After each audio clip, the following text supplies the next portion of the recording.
like I'm meant to strike. Flat earth beneath my feet, knowing I'm here to meet. Ocean's edge, it calls my name. Purpose in this life's game. Horizons line so clear, God's love brings me near. Flat earth made by him, my journey long yet thin. Purpose found in every day, guided by his gentle sway. Mountains tall, they stand in place. Yo, Flavs, what's up? It's good to see you all. Thank you for coming. I'm glad you could make it. It's going to be an exciting one because we have the Bob the Fallacy guy going to teach us the scientific method. He's going to teach somebody Vlad, quick question. in his life, is it? And a special video for 5,000 followers on your channel. Because you're very When close. we do hit 5,000, I just literally need like 40 subscribers. When I get there someday, we'll have a special 5K stream. 50 now, Flats, I think, because you're in 4.95k. I lost 5 subscribers last night and I gained 4 again. Well, you're on, it says to me 4.95k, so you just need 50 subs. I need 1 to get, so I need 41 people then. Oh, 41, all right, so it'll be like 95 point, whatever, yeah. I'm taking it right to the decimal point. But anyway, it's good to see you guys. We are joined by Sleeping Warrior, Janusz, PJ, Roger, and Charles. I'm glad you guys could make it. I got a question. Before we start, I've got a question for anybody to answer. It's a serious question. It's not rhetorical. How can anybody that pushes every fallacy under the sun that you can ever think of, and even when that person is pointed out that his argumentation is all illogical, he still does it anyway? How can any person in his position push science on anybody that doesn't know what science might be when he's completely contradicting himself with illogical statements all the time, refuses to address them, and carries on doing them? How can anybody push that? I can give you a response in the short video. I will post the video on YouTube, and you can watch it later if in free time, and you will have your answer. Can you not just summarize it in one sentence? Well, you saw this. Okay, one sentence. Even if you present facts to the people, evidence, they still choose not to see it because of their programming. Exactly. I always say, truth can't be told. Truth has to be realized. If you saw the short I released today, you'll see just exactly what you can expect from the guy.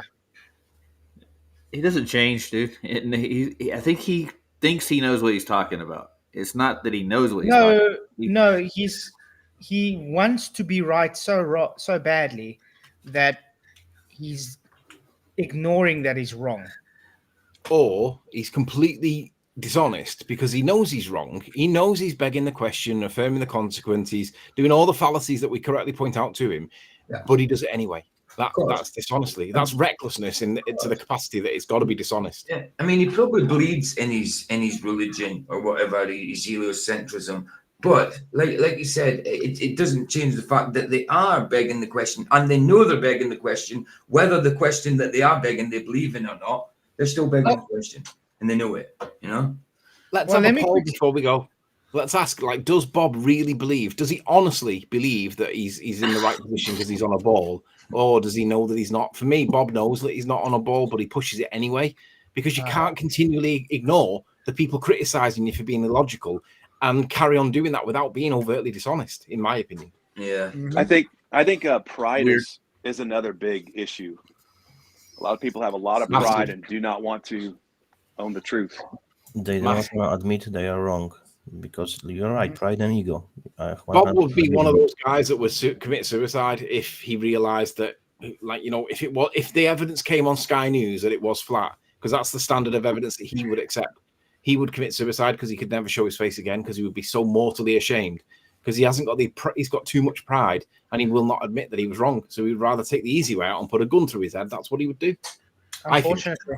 I hope he doesn't do that. This is a short I put today.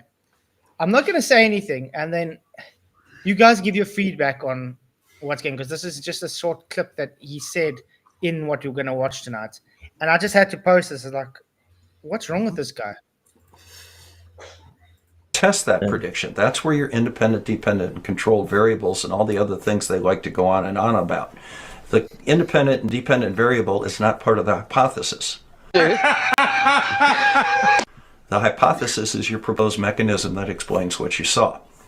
Independent and dependent variable is not part of the hypothesis. The hypothesis is your proposed mechanism that explains what you saw. Independent and dependent variable is not part of the hypothesis. The hypothesis is your proposed mechanism that explains what you saw. Doublespeak is language designed to evade responsibility, make the unpleasant appear pleasant, the unattractive appear attractive. Basically, it's language that pretends to communicate but really doesn't. It is language designed to mislead while pretending not to. The first part of the sentence, daily apple consumption, states the independent variable, which is the cost. The second part states the dependent variable, frequency of doctor's visits. Test. Okay, so what do you guys Plain and think? simple. That's. I've got two things to say about that. We can't argue with it. I have 10 citations that disagree with him. You've cited one there that's in video format. We can go through 10 if you want. I think we should do because it's good for people to see that he's wrong. But do you remember when I met those two, the boy and the girl in Liverpool, and one of them claimed to have a physics degree? It was the small girl. She tried telling me that the presumed cause was this is how she worded it. Yeah. She said, no, the presumed cause is the dependent variable. And I played it back time and time again to show that even people that are trained and educated in this topic, she claimed to have a master's degree in physics, she still got it wrong. The presumed cause is not the dependent variable. The presumed cause is the independent variable. And I had to point out to her that she was wrong. But trying to point that out to somebody that believes that they're right is not easy because they take it so personal. Bob is one of these guys that he will never accept that he's wrong, ever. No matter what you say to him, you can hold a gun to his head and he will not accept it because he's either overtly dishonest or he's got too much pride and ego that he can't accept that he's wrong. The IV and DV are part of the hypothesis because if they were not, you wouldn't be doing anything. The IV is the thing that you're going to manipulate. The DV is the effect that you're going to observe. And you've got to state that because that's what your hypothesis is. It's a statement of what is the effect of the IV over the DV. That's what the hypothesis is. But that's why I brought this up with his doublespeak. He says it's not part of the hypothesis. Then literally says the hypothesis is you explaining the mechanism of what you observe. That's IV and DV. And exactly. Literally. If he will be correct, then in simple words, we wouldn't have if and then. Yeah. It's as simple as that. You can't make it. So I should say, LJ, thanks for $2. He says incorrect title should be Bob the Science Grandma. Bob the fallacy guy works because the guy. Yeah, Bob the fallacy I don't think any guy that regularly and consistently repeats fallacies, knowing that they're fallacies and ignoring that the criticism that they're wrong. Anyone that keeps pushing that nonsense has to be considered to be anti-science. This is Bob all over. Yep. Just want to say thank you, LJ, for your super chat, man. You rock. Okay. So he did an 1.5-hour stream on the debate that I had with Critical Think. And while he's trying to make as if he knows anything about science, which is hilarious, to be honest. Is that what we're going to review today? That's what we're going to review. He's trying to teach us about what is the scientific experiment. A man who doesn't get it is going to tell us how to get it. Nice. Yeah, exactly.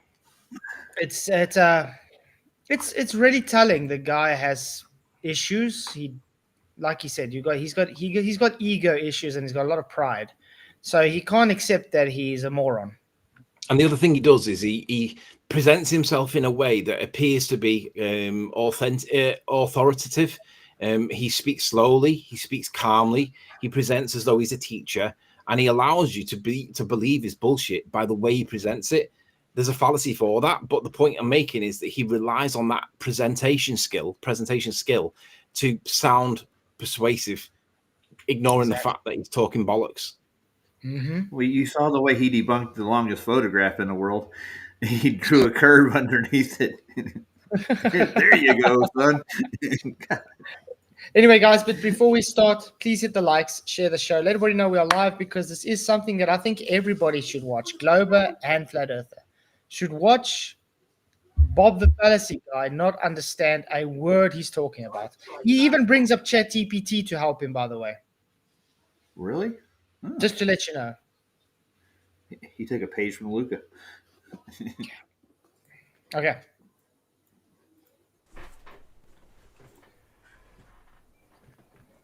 Okay, everyone. Looks like we're cooking with gas now. Let me know if the audio is coming through. Okay. Is it loud enough, you guys? Things are looking pretty good on my end. I apologize for that. As loud as have I can get brief You're boomer good. moment. You can hear it. I had the thing set up on the astronomy channel, and I had to switch over to Bob the Science Guy in order to do this, which means that I had to quickly go ahead and get the sound together and all that stuff. So let me know. Sound is low. Okay, let me just go. Right. See, now it's on his side because his people are saying his side was low. Quiet. Let's go see. Yep. We're going to get to where it starts there. I didn't realize that it was on.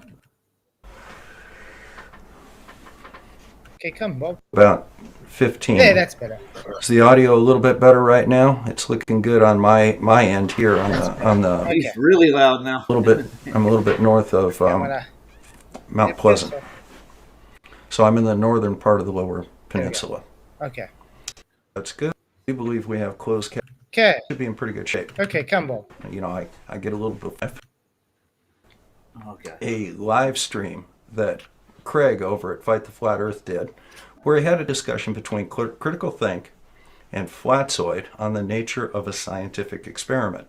And it's not something, you know, it was a 2 hour. I'm just going to point that out. It wasn't about the nature of a scientific experiment. It was Critical Think making a claim that he did an experiment, and I pointed out it's not science. Because he didn't do the experiment properly. That's why. Yeah. It wasn't science, first of all. The guy didn't even know. The guy didn't even understand that you have to control variables when trying to do science.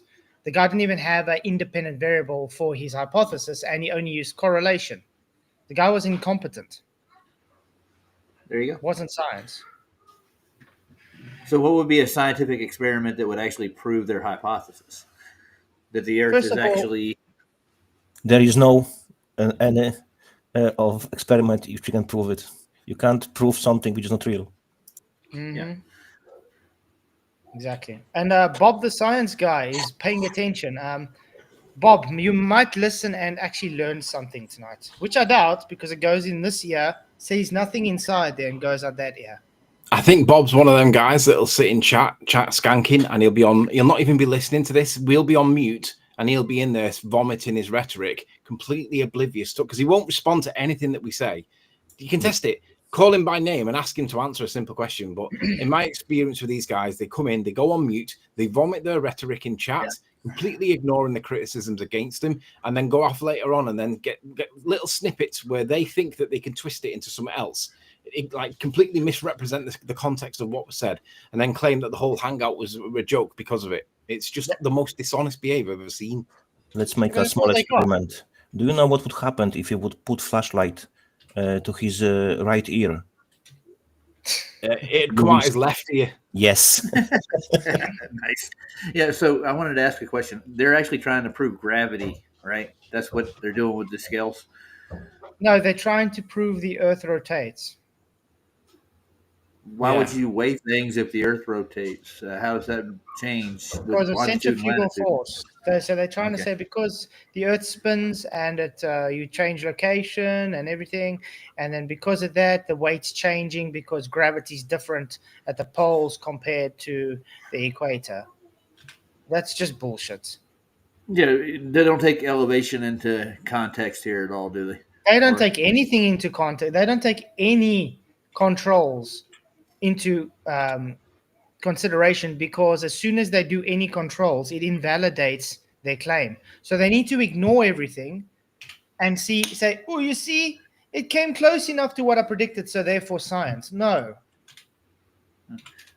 Yeah, that's not what I'm pretty sure.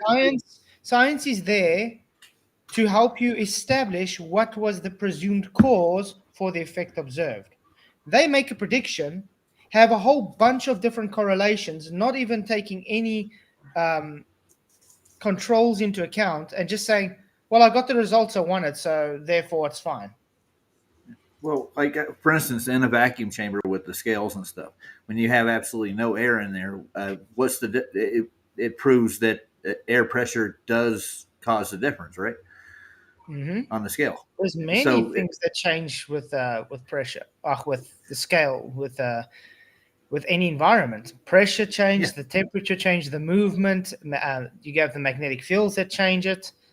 Heck, I mean, even heat. With a load cell scale, because you got different materials in there, they have different tolerances to temperature change. And you have expansion with some of the metals due to the temperature change, and you have some of the things that have compression due to temperature change. It puts it off balance, and therefore you have a difference in weight measurement. These idiots don't want to accept that. It's that simple. It's like at the equator, it's going to have warmer air, more air pressure because it's lower to sea level. First of all, the air pressure here is more than at the poles. Okay, the elevation is different. It's warmer here compared to at the poles as well. Okay, so there's more pressure as well. The magnetic field is even different compared to here than it is at the poles.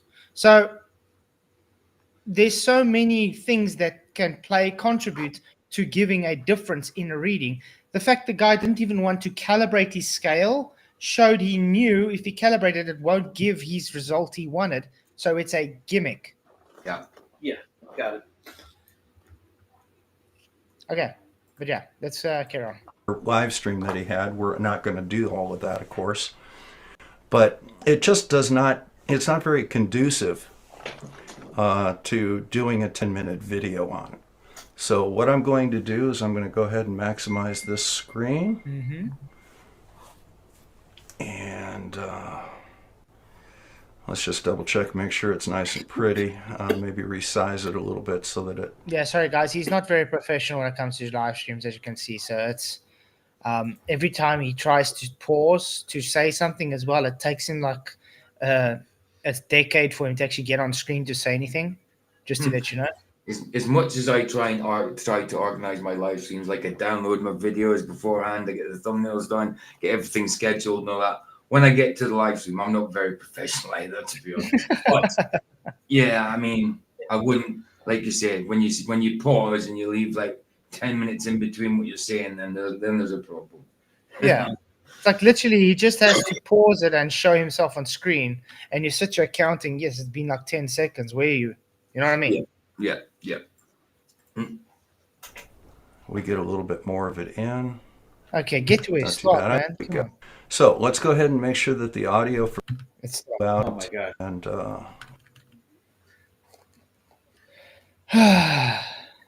it took forever to get here, didn't it? it should be on. Let me make sure that this works. Nathan Oakley in the view counts. Okay. That's to be applauded. Anyone doing better than Nathan Oakley is a good thing, frankly. So good job. And I'm going to pop out of here for a second, and we're going to let them get his channel started. seems to be the only one that's not grown because of this, but hey. Right, we're going to do 10-minute openers to go over your points and then into an open discussion. Do you have any preferences to who you'd like to go first? No, Critical can go first. It's fine. Right, Critical, over to you then. 10 minutes, and let's hear what you have about the experiments that you did and why you think they show that the Earth is rotating. Okay, well, this is my first time debating, so I'll have to ask Flatzoid to go gentle with me, please. And I'm going to share. Yep. Do you guys want to watch Critical Thing's presentation again? Because you've seen it already. I don't know. You guys want to? This is painful. It's really boring because he just... all he does is just show... his rhetoric, the normal, blah, blah, blah. I don't see the reason for going through it all again because we want to get to where we actually debate. But let's actually listen to what Bob says for. Okay. After calibration, and it would make the experiment similarly useless as taking a spirit level on a plane. Oh my God. So... Flatzoid has also said that correlation. We'll get to Bob. We did. Correlation doesn't mean causation. Yeah, and that's what I explained to weight variable. think. But let me show you how we do stuff. He doesn't understand the difference. Actually, my department uses Monday.com, so I'm good. Calibrate the how would scales. What How would pressure that invalidate it? How would that invalidate this experiment if he calibrated is the scales? Yeah. Or it wouldn't. 5 grams there already. Never mind. But you can see here, this was the demonstration I did. I just literally moved the scale like 10 centimeters. It changed the weight by about a gram, about a 0.1 gram. What he is doing mainly, I think I gave this example before, when the firefighters come to the fire. So because you see firefighters fighting fire, so there must be the reason the fire started. Mm-hmm. That's his understanding of the subject. Yeah. Okay, here's Bob. Okay, let's see what else he say. Now remember, all he did was just watch Critical Think's opening. That's all. I didn't say a word yet. Okay, so Critical Think has presented his case here. And what he's doing is he's describing his experiment where he measured weight changes with latitude. And he did a pretty good job demonstrating why you should have weight changes with latitude, specifically due to variations in gravity and centrifugal force at the poles versus Australia. I've done this experiment myself, measuring and setting up a reference mass of 1,000 grams here in Michigan, and then driving the whole thing down to Florida, and noticing that the same 1,000 grams on the same scale weighed something like 1.8 grams less, and that was because of the change in latitude. And then what I did was I actually drove them back up to Michigan and noted the same change back to the original 1,000 here in Michigan. And this was combined with a number of other measurements that Critical Think was gathering from probably about 12 or 15 other people in both the North and the South Hemisphere. And what they did was they just correlated it against several different models. They correlated it against a perfect sphere, a WSG-84 ellipsoid, and a flat non-rotating plane. And, the flat non-rotating plane, of course, had absolutely nothing to do with anything because there would be no changes in weights. But they found... I've got to change. I got to just stop that. Yeah. Okay. First of all, he starts by trying to white knight for Critical Think. So he's trying to give him a good name already, saying, oh, you did a good job, blah, blah, blah. Then he already falsely says experiment again. Bob, you didn't do an experiment. Okay? There was an experiment. He also then, now again, did exactly what Critical Think did. Correlates is not causation. So he's correlating again without having causation. And I can guarantee he also didn't do any controls with his not experiment that he tried to conduct.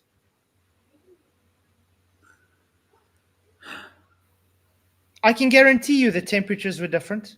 The pressures were different. The elevation is different. They don't change. I mean, there are many factors that change why the measurement would be different.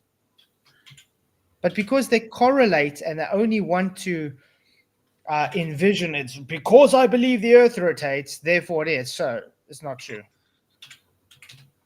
And that's why I said these guys are pseudoscientists. They don't understand correlation is not science. Correlation is pseudoscience. Because you're not getting the cause for the effect. You're correlating a cause based on a belief you have.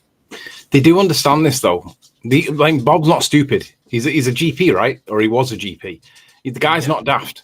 He knows what correlation is. He knows that it's mathematical at best. It's implied. It's everything but expressed. It implies stuff, but Bob knows that. He's overtly lying to people by pretending that correlation is acceptable. He knows that it's not. Mm. With controls, they'll get to an actual cause for the change, wouldn't they? Yeah, because if you have a control, it cancels out the possibility that could have caused the change. So as soon as you don't account for the controls, you are not able to have any confounding variables attributed for. So as soon as you just say, you know what, I'm just going to ignore everything and just accept whatever happens, is literally just being dishonest. It's not adhering to the strict guidelines of the scientific method. I think because they're how do taught you to know do- it wasn't something else that caused what you are seeing? I think they're taught to do this in school, man. Like Craig teaches his kids how to do the Cavendish experiment, how gravity's supposed to work, and that, and he grades their papers. So he's actually lying and having his students lie on purpose, literally. Yeah. Weird world, dude. Sad, but it just gets worse for him though. That the actual measured values that we obtained, and again, there were multiple people measuring this with multiple different scales in multiple locations in the Earth. Multiple different people with multiple different scales with multiple different locations getting different readings. Wow. Is that a repeatable experiment, guys? No. Nope. No. I guarantee you they have to have an average too. They probably don't hit their average every time for each longitude and latitude neither. There's other variables that's going to mess with them too on top of that. Yeah. No, but I mean, if you want to conduct this as a scientific experiment, you want any institute to take you seriously, they're going to ask, okay, what scale did everybody use? Because you have to use the same scale. What controls did you take into account? Okay, because your environment has to stay exactly the same throughout. Only your presumed cause has to be the manipulated variable. That's the only thing that can be manipulated. Everything else has to stay exactly constant. Yeah, it needs to be. It needs to be stringent like that, of course. Mm-hmm. Can't just use pseudoscience and with no stringent rules, whatever. You know what I mean? And expect it to bloody work. You know what I mean? And be accurate. I mean, come on. They would need a lab where they kept the room at temperature, and take all the variables out of it, and then take the scale into that room, calibrate it, and then if that centrifugal force was actually real, it would attribute exactly what they were predicting, right? Yeah, Roy says I can weigh myself 3 times in a row and it will give me 3 different readings. That's because you went on the first time, then you came off, you farted, went back on, changed the weight, came off, went for a pee, went back on. There you go. That's it. That's why you changed it. Yeah, I like Nathan's example. All the gas particles get to the Kármán line and start eating cakes and burn their bras. We're staying here. $2. I really appreciate it. It says, hey team, it's good to see you, man. Thank you for coming. You rock. Appreciate all the support. Okay. Correlated specifically with WSG84. And now, one of the things that Critical Think did with this particular experiment is he made rewind that again. Based on just rewind that bit again. I'm sure he just said I'm sure he just said WSG84. WSG. Did he not say the wrong thing then? Rewind it. Say what he said. Yeah. Let's see what he said about multiple WGS. different scales in multiple locations in the Earth. Correlated specifically with WSG84. WSG 84. WSG. That's not even the right citation. It's WGS, not WSG. WGS 84. Yeah, you're right. But this isn't the first one he gets wrong though when he talks. Though you're gonna see it's gonna come up. There's more things he literally says heat doesn't cause temperature change. Whoa! Multiple times. What? Multiple times. Heat does not cause temperature change. Is that what he also? Heat doesn't cause temperature change. I'd love to know what the context is here, Bob, because this is talking twaddle. And he says it multiple times, not once. I think I counted 4 times. He said it. I think it's kind of directly. He even said he wants to set up and call it a Flatzoid experiment. I think it's kind of directly related. Does he ever use a thermometer ever? I'm just asking. The guy's a moron. The guy's a moron. That's all I can say. There's something wrong with him. But yeah, I've got to point out the WGS84, Bob, is an ellipsoidal model. It's got nothing to do with spin of Earth. Nothing. It's literally a calculated curve model based on planar surveying accounting for the geoid. That's it. Everything you do after that is your assumption with correlation, as you said. So it's not anything to do with spin of the Earth. Well, don't they need the geoid to make the sphere in their calculations? They really do. It's a mess. Yeah, good God. And now, one of the things that Critical Think did with this particular experiment is he made a prediction based on the location of the airports that he was at and Union Glacier in Antarctica. He predicted what the resulting weights would be. And the interesting thing is when he actually went down there and physically measured them on his scale, they were accurate to within hundredths of a gram. I'd like to see where now we're going to see. I'd like to see where he actually did the prediction, because it'd be interesting to see, did he actually get it right, and did he predict it before he went down there? Because I suspect he predicted it after he got the results. And you know what was funny as well? When he showed that experiment live on Duffy, because of the what's the name? He had the chroma key on. You couldn't even see the measurement. The screen showed the TFE logo. You couldn't even see the measurement. So it's kind of trust me, bro. That's why they did that. I can almost bet on it. Think about it. Why you left the chroma key on? Imagine if we did that. Something stupid like that. Yeah, they wouldn't hear the end of it. Of course not. Oh yeah, at the end of it, they would bright us up. Mm-hmm. That was definitely on purpose. Yeah. What Flatzoid has to say about this, he's got a short opening statement here as well. It's a little shorter than Critical Think was. Hey, Otis. Otis is coming up to help me out with the stream tonight. He'll be my technical support and director. So, does anybody have any chats in the... I think Otis knows more about this topic than Bob does. Yeah. See, Otis understands if he tries to chase his tail, he'll never catch it. Bob doesn't understand. The more he tries to claim science without science, it's not going to be science. It just makes him look more like an idiot.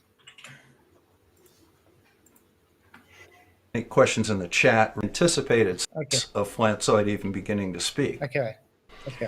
And address them in advance of Flatzoid even beginning to speak. But I think you'll find that despite this, Flatzoid isn't listening, and he'll just go on and make the same points that Critical Think has already addressed. Yep, Flatzoid is going to be looking at what he considers flaws in Critical Think's experiment. It's not an experiment. So we'll go ahead and have a look and see what he says. He doesn't even get it right. Yeah, it's a correlation, not an Bob. experiment. It's a correlation at best, Bob. Otherwise, it's completely nonsensical. It doesn't naturally follow that by changing your latitude or it's your latitude. It doesn't naturally follow that changing your latitude is going to have any effect whatsoever, because latitudes are conceptual, Bob. They're not actual. The man-made concepts are not. They're not subject to variation through the scientific inquiry. They're not. Well, let me put it this way. If you take a scale on a bottom of a mountain and you go to a top of a mountain where elevation change, it gives a different measurement. Why? Because the pressure is different, the temperature is different. Yeah, the humidity. There's so many different, the humidity, there's so many variables that change the reading. Yeah. Bob, the most important thing. What is the elevation at Union Glacier, guys?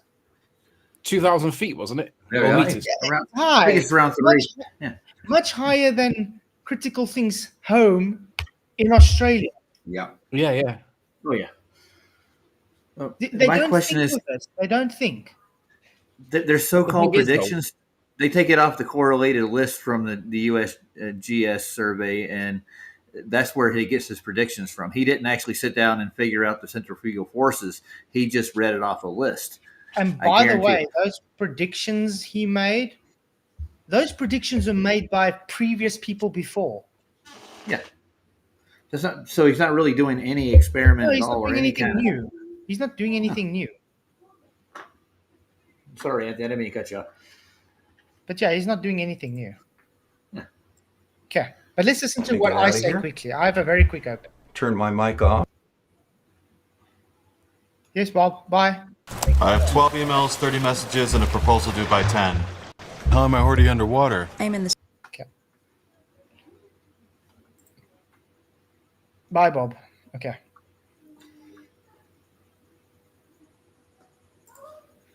Okay.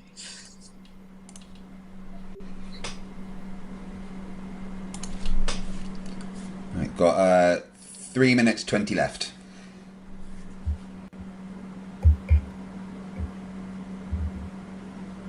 Right.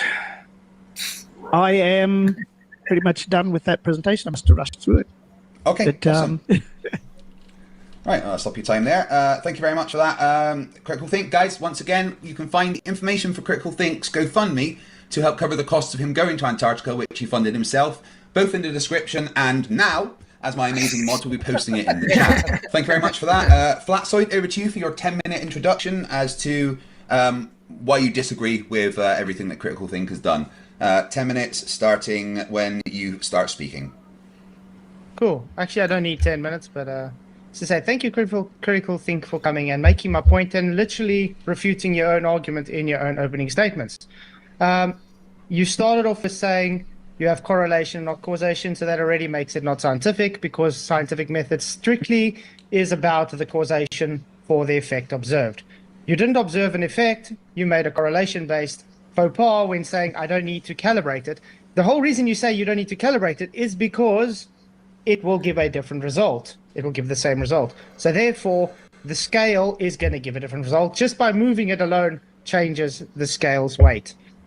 Yes, temperature does change it. Was it cold in Antarctica? Yes, it definitely was, so it would change it. If you say minuscule, but remember you are not controlling any of your variables, so therefore it cannot anyway be a controlled valuable experiment. Also, I would love you to actually provide us with an actual scientific hypothesis so we can go through it, because you don't really have an actual IV and DV for your presumed cause that you are claiming to be correlated. Secondly, you are saying to me that because I have a graph, therefore science. No, graphs don't make science. Graphs are just based on data that come after experimentation. You didn't make an experiment, and mine was not an experiment. It was a demonstration to show you that you didn't understand how load scales work.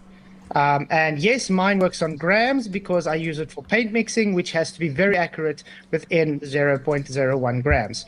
The E is just to denote to the 10 grams. So if it gives E to 10, then you have a very fine scale. So you have a very fine scale indeed, sir.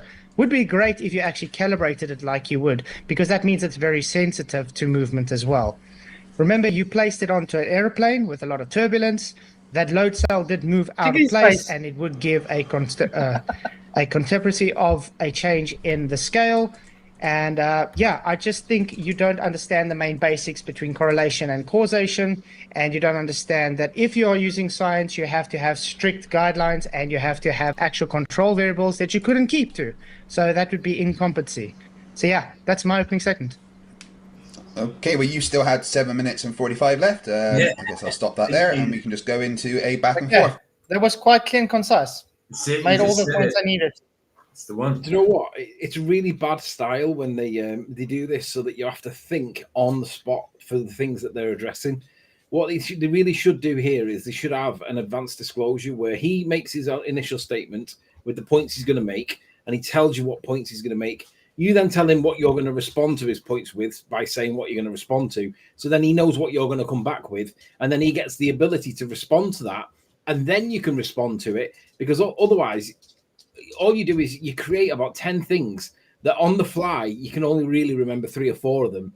You can't be expected to remember all 10. And then he just basically picks on one of the ones that you didn't respond to and then attacks the point that you didn't address because you addressed all the other ones, and completely ignores the ones that you did address, and basically poo-poos the whole comment because you didn't address the one that he wanted. He's picked on the one that he felt that you didn't respond to. It's just a bad style. He shouldn't do it this way. But yeah, but I understand. But the thing is, I did address everything there. I literally made my point that he didn't have science. To be fair, just to criticize you, the one thing that you missed was the first point. What is the observed natural phenomena? What is it? I did bring that up. I said he didn't have an actual observed phenomenon. I didn't hear you say that in there, though. You started off with the hypothesis. I did say it. Okay. Well, what is the observed phenomenon? They don't really tell you that. They don't really tell you that. What's up, Sov? What's going on, guys? I had a stomach bug.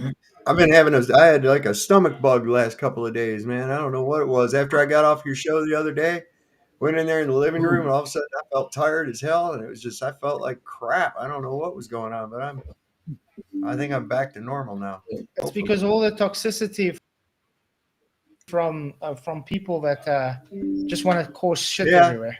Where's Bob? I thought Bob was going to be on here. No, Bob won't show up. He's just going to do what he's been doing the whole time, making videos about me instead of manning up to come talk. Well, he's been in the chat and that, but he won't dare come in. You know what I mean? You sent him a link in an email, right? Of course you did. No, if he asks for it, I'll give it. But Bob doesn't want to come because if he tries to come, he's going to get embarrassed because the guy doesn't know his foot from his elbow. Yeah, Danger Man, there's 7 dogs on the panel. 7.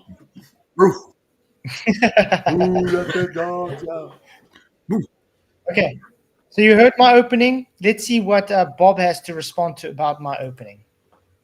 See if you can count the fallacies.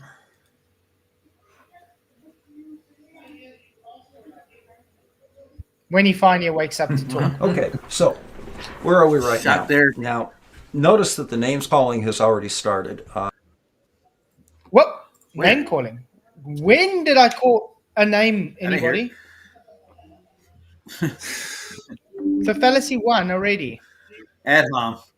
Poisoning the well fallacy.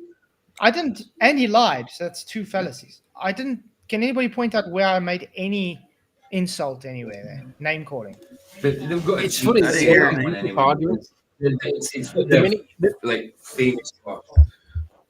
The minute you say something like Bob's got this wrong because he's an idiot, they jump on the idiot bit as though you're the world's worst person ever and they've never once spoke ill of you ever, yet they do it themselves all the time. But they're a lot more courteous in front of the camera, aren't they? But I'm calling Bob an idiot now. That's fine. But where did I call Critical Think any name? I didn't hear one at all. The guys are both more my opening statement is very It's concise. like hear no evil, seek no evil, right? One of them's blind and the other one's deaf, and neither of them's going to know what happened with the murder. It's that's like that with these two. Yeah, but I mean, how do you take this guy seriously when literally he just says, "Oh, you see, he's calling names." Like, what did I call? I didn't say any names. I literally just rebutted his opening, and that was it. I didn't hear any name calling. Nope. No, and he's saying I'm calling names. I think that might be called projection, Bob. Mm-hmm. Yeah, that's called poisoning the well fallacy. It's because the reason he does is because he doesn't want people to actually concentrate on what I said. Rather, he wants to paint a picture that all I got is insults. When in the meantime, I don't have. So if any of them were actually paying attention and they were honest with themselves, they would say, "Bob, you just talked out of your ass." But they wouldn't do that. All you did was point out what was invalid about his so-called experiment. That's all you did. That's it. Yeah, so it's not an experiment. I don't know. So saying, sorry, there is no causation in your not experimentation, therefore me insulting. Someone's got a lot of things coming. By the way, on Discord, when you're on Discord and there's whoever it is that's in the background constantly making those ping noises, you can turn those ping noises off, so he doesn't do that. Yeah, you can. Nice. You got to go in settings and then notifications, and then you do it like turn off the notification on either entry into the room or on message, and then you can't do that. Mm-hmm. I'm just going to let Bob know. He does have my email, and it does say on top there. If he wants to come in, he can just email me, and I'll give him the link to come in. Just like everybody in chat. If you want to come in, email me, flatzoid@gmail.com, and then I will send you the link to come in. Hey, Bob. And then please hit the likes. Please hit the likes, share the show, guys. It would be great if Bob was to come in, because I'd love to corner you, Bob, in a few things that you say, because you lie continually. It would be great if you came in so that you could get cornered and then you could address the points that we raise against you. Because I want to hear what you say for why you continually apply fallacy, knowing that it's fallacy and knowing that we correctly identify it. Explain why it's fallacy, but you continue to do it anyway. I'd love to know why you do that. I don't know. Now he's definitely not coming. No. Nathan pinned him down. You know what he did? He went to straight ad hom with "You're a theater major." That was it. That was only rebuttal he had to not knowing what a scientific experiment was. Wow. And he did that way back in the day, dude. And that's where QE. It's always a good. It's always a good debunk, isn't it? Their qualifications. And you would think by now that this guy would have learned what a scientific hypothesis and experiment is. He's had so many opportunities to learn. Now, critical think, of course, is an engineer. He obviously knows what he's talking about. This is his profession. Another fallacy? No, that's an appeal to qualification fallacy, isn't it? Yep. Appeal to... The only thing that matters is that you apply the scientific rule, the scientific method. If you're not applying scientific method, it don't matter whether you're a chipmunk or whether you're a chip cutter or whether you're a chip itself. You've just got to apply the method. And if you're not doing that, you can be a bin man, you can be an unemployed bum on the internet like half of these guys are. But the reality is it don't matter what your job is unless you're applying the method. Then if you're applying the method, you're doing science. If you're not applying the method, but you're pretending that you are, you're doing pseudoscience, which is what these idiots all do. Mm-hmm. Well said, Anthony. Well said. He says, no thing, but the guy gives me a flatzoid aura. What the hell is a flatzoid aura? Yeah, what is? I'm just about to ask that in chat. Like he's 100% sure what he's talking about. As a flat earther, we should admit that we don't know what's up. Listen, I am 100% sure what I'm talking about is correct. Bob is wrong. This is not anything got to do with ego or aura, or whatever the hell you want to go. Bob, the science guy, is an illiterate scientific moron. He has no clue what science is, even if it had to hit him in the face. So me, not a scientist, has to correct the scientist about scientific method. That tells you how stupid the guy is. And yes, I admit when I'm wrong. I am not wrong here. Critical Think's not a scientist. He's an engineer. They just said that. He doesn't understand science either. No, no one understands. Well, see, Bob does understand science, but lies about it. But Critical Think's ignorant, right? He doesn't understand it, but pretends that he does. Bob's the worst of the two. Yeah, but I mean, look at the stream we had the other night with Dr. Shiva. The guy's a PhD, okay? And he claims to want to go through scientific method. Look at everything he said was wrong. Literally everything he said was wrong. Yeah, but he says it with that. He says it with such conviction, like professionals, like Bob and this Dr. Shiva, who's not a doctor, presumably, but they all call themselves doctor when they're not doctors. But they all do it with such conviction that makes it sound plausible, but it's complete lies. The guy, I didn't see that particular one. The Dr. Shiva he's got his doctorate in engineering, okay? He's a software engineer. But that doesn't mean he knows science.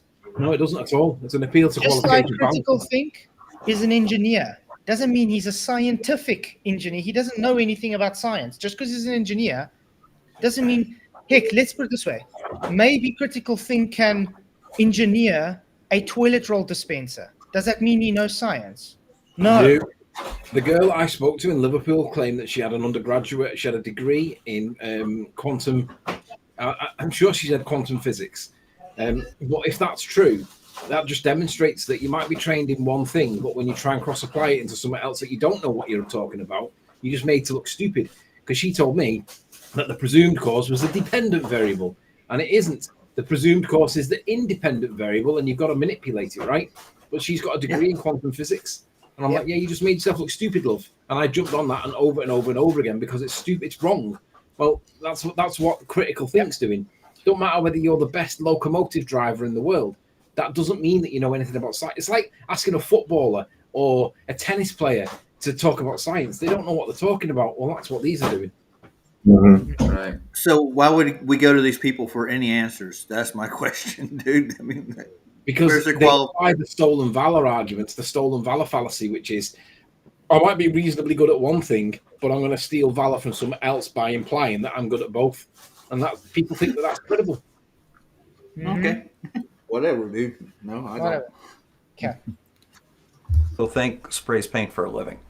And I'm a qualified spray painter. And by the way, you don't just become a qualified spray painter or technician. I'm a qualified technician, by the way, overnight. You have to know quite a few things, Bob. It don't matter though. It doesn't matter if you're a bin man. If you're applying scientific method, even if you apply it wrongly, the point is you're trying to apply it, and then somebody can point out where it's wrong, and then you go, oh. Now, obviously, when Keith did his orange test, that complies with scientific method. And they don't like it because it's so simple and it debunks their argument so easily. They just say, oh, well, that's something that a 5-year-old can do. Well, that might be true, but it doesn't change not the legal point, the scientific point. It doesn't change that point. What it does is it proves that point. So the idea that science don't prove now, or that you need to be some other than a sprayer to do science is nonsense. No, yeah, but I mean, this is just another fallacy. What, you've kind of like 4 fallacies in him talking about me for, 10 seconds? You know what I mean? Underhanded. That's why he's called Bob the fallacy guy. Poor character. I know guys right now. That never set foot once in a mechanics school, but they're some of the best mechanics I've ever run across. Yeah, but that's what I say. I build my own engines in my backyard. I don't have a qualification for mechanics, but I build my own engine. How does that work? Mm-hmm. Yeah, it's like you find that a lot of people have a profession. They were trained to be a plasterer, for example, but they don't apply that training that they had. They might be qualified as a plasterer, but they're actually an insurance investigator. So when you ask them what is your skill, and they say I'm a plasterer, well, why are you an insurance investigator? It's just because I didn't transfer that skill over. But like my dad has a skill that wasn't what he was trained in, but he did something else instead. He got good at something, he got qualified in something, and then he had that in his back pocket and he earned money from it at the weekends. But his main job, like 9 to 5 during the week, was something completely different. It was just 2 strings to his bow. One that he made money from professionally, one that he had in his back pocket. But I mean, you don't need to be a Ferrari mechanic to know how a Ferrari engine works. That's what I'm trying to say. Right. Yeah, that's true. But you don't need a qualification to know something. Paper which confirms exactly. People that you will get a paper who confirms that you have knowledge. No, you can have knowledge. You can obtain knowledge through the practice. You can fix stuff yourself by practicing those things. You make mistakes, you learn from it, and you are getting better. Look at the YouTuber called Matt Armstrong. He admits that he's not he's not a qualified mechanic. He's just a guy in his garden with some basic tools. And his channel's grown over time, but he's not a qualified mechanic yet. He pulls apart Ferraris, Lamborghinis, you name it, he pulls it apart. He puts it on jigs, he corrects it, puts it all back together again, and he gets it looking nice, and he gets it the way he wants it, and then sells it on for a profit maybe, or keeps it in his collection. But he admits he's not a mechanic, yet he makes tons of money out of doing that. So you don't have to be qualified to do the thing that you're doing. It helps if you are. Because if you are a Ferrari technician, you're going to understand how that particular engine works better than the average mechanic knows how an engine works. Because Ferraris can be a little bit more awkward. But once you know that little bit that the Ferrari technician knows, and you add that to your knowledge, you're as good as what he is. Doesn't matter that he's qualified at Ferrari. If you go to I want to point out as well, Greg B. Yes, I agree with you. I would rather trust a doctor to give me a medical procedure than a bin man, because a doctor is trained for that. That doesn't mean the bin man that's not qualified doesn't know what's going on, but that doesn't mean you're going to have him actually doing the procedure on you. This is totally at least we don't call ourselves professors or scientists, and when we're not. Okay. Great. If you go to the Bentley mechanic, you will pay for simple replacement, like I don't know, window thing which is pulling up, down, window, whatever. You pay like €2,000, but you can do it yourself by freaking buying it for €5 and just your time. That's it. Yeah. So again, a bin man is a refuge collector, if that's what you would call it, where you're at. Yeah, a bin man is. They're the people that clean your bins out so you're able to have a hygienic life. Yeah. The thing you is, should be thankful for the bin man. The thing is, when I tried to deal with Mickey, and he had Mickey's issue, which is idiopathic pulmonary fibrosis. When I went to the vets, the most reputable person that you can go to, I was told that Mickey would be dead within a few weeks. and that his condition was terminal and it was progressive. I remember that. Yeah, but Mickey didn't die in a few weeks because I went to somebody else. I went to a flat earther who basically concocted up me a cocktail, and we tried it, and Mickey lived another 2 and a bit years. He wasn't dead within a few weeks. He didn't die of idiopathic pulmonary fibrosis. He died of something else, old age related anyway. But the point is, I went to the right person and got the wrong advice. So it's not always true to say that if you go to a Ferrari mechanic that he's going to give you the right advice, because he's only trained with what he's told. If he's not told the other part to it, which is what I found out, you're going to get the wrong advice. And Mickey would have died if I carried on doing what they wanted me to do. But also I've seen, especially in my profession, people are trained on the same job. Some people know more than others. So you can go to that person, they will know more about this specific portion of their job compared to someone that's got a specific portion of this job. They have the same qualifications, same job. One knows more about something else, one knows more about something else. They also conduct what they do in different manners, their own way. You only know what you get told. If you don't get told it because either they don't want you to know it or because they didn't have that knowledge, you're lacking in that knowledge. Yet you've still got the qualification and you still sound credible. But at the end of the day, if you can't give that little presumed cause of manipulation, don't matter whether you're a bit of dustman or whether you're a doctor. Doctors don't get stuff right all the time. Neither do bin men. But the one that manipulates that presumed cause and causes the effect is the one that gets it right, regardless of his job. But that's what I like about. Hey, nice shirt, Roger. Oh yeah, and then I wanted to get your attention right quick back on the subject. That's why the scientific method is rigorous, right? Mm-hmm. It's empirical. You won't mess it up. Yeah. Sorry. Yeah, exactly. But that's what I said. What I like about science, though, it's got a strict, rigorous method you have to follow, and it doesn't matter who you are. You just have to follow it. If you don't follow it, you're not doing science. It's plain and simple. Mm-hmm. There's no belief whatever your opinion is. If you don't follow the scientific method, you're not doing science. It's as simple as that. Well, they've almost turned it into a religion. Mm-hmm. You know, where those that are beheld by it are the parishioners. Those that are labeled scientists through academia are the priests. And then you've got your saints and whatnot, Copernicus and Newton and all these other to take the place of the saint. And this whole thing, whereas science is the God, you see, and they treat it as though it's an entity, when in reality it's just a method. You know, it's a method of using logical thinking and deductive reasoning in order to establish a cause for an observed phenomenon. It's that simple. And if you can't do anything but look at it from a long distance, well, there's no science involved with that. Okay? And it's all related to only one thing. If they don't believe in God, they find God is something else, like in so-called science, like in money, like in sex, like in ego, and so on and so far. If there is no God, all goes to crap. Yeah, and I think they fail. It really is when their theory or their hypothesis fails. They'll make up stuff to fill the gaps in. That's where they lose the scientific method. I just want to focus on one word that Sov used there. He used the word deductive. Science is deductive. It's not inductive. And I hear ball earthers claiming that it's inductive all the time. And they do it just to be contrarian, to have an argument, to say things like, you don't know what you're talking about. Science is deductive. You remove all of the other things that can possibly cause it as best you can. And then you're left with the only deductive thing that you can do, which is the thing that you manipulate. It's not inductive. It's deductive. It proves your cause and effect. Yeah, absolutely. And what they're trying to do is, we haven't learned it all. And they're trying to keep pushing it. And it's ridiculous. If they would just take it at face value for what it is. Science works, dude. Well, look at how they did the past couple of years. Trust the science. Okay. And there was no science involved with any of that shit at all. Mm-hmm. It was all just stab in the dark, causality, and associating something with a causality. It was just the most ridiculous shit I ever saw. Well, you don't have to wear this thing if you're sitting down, but you do if you're standing up. And I'm like, what? Like there's a height limit or something?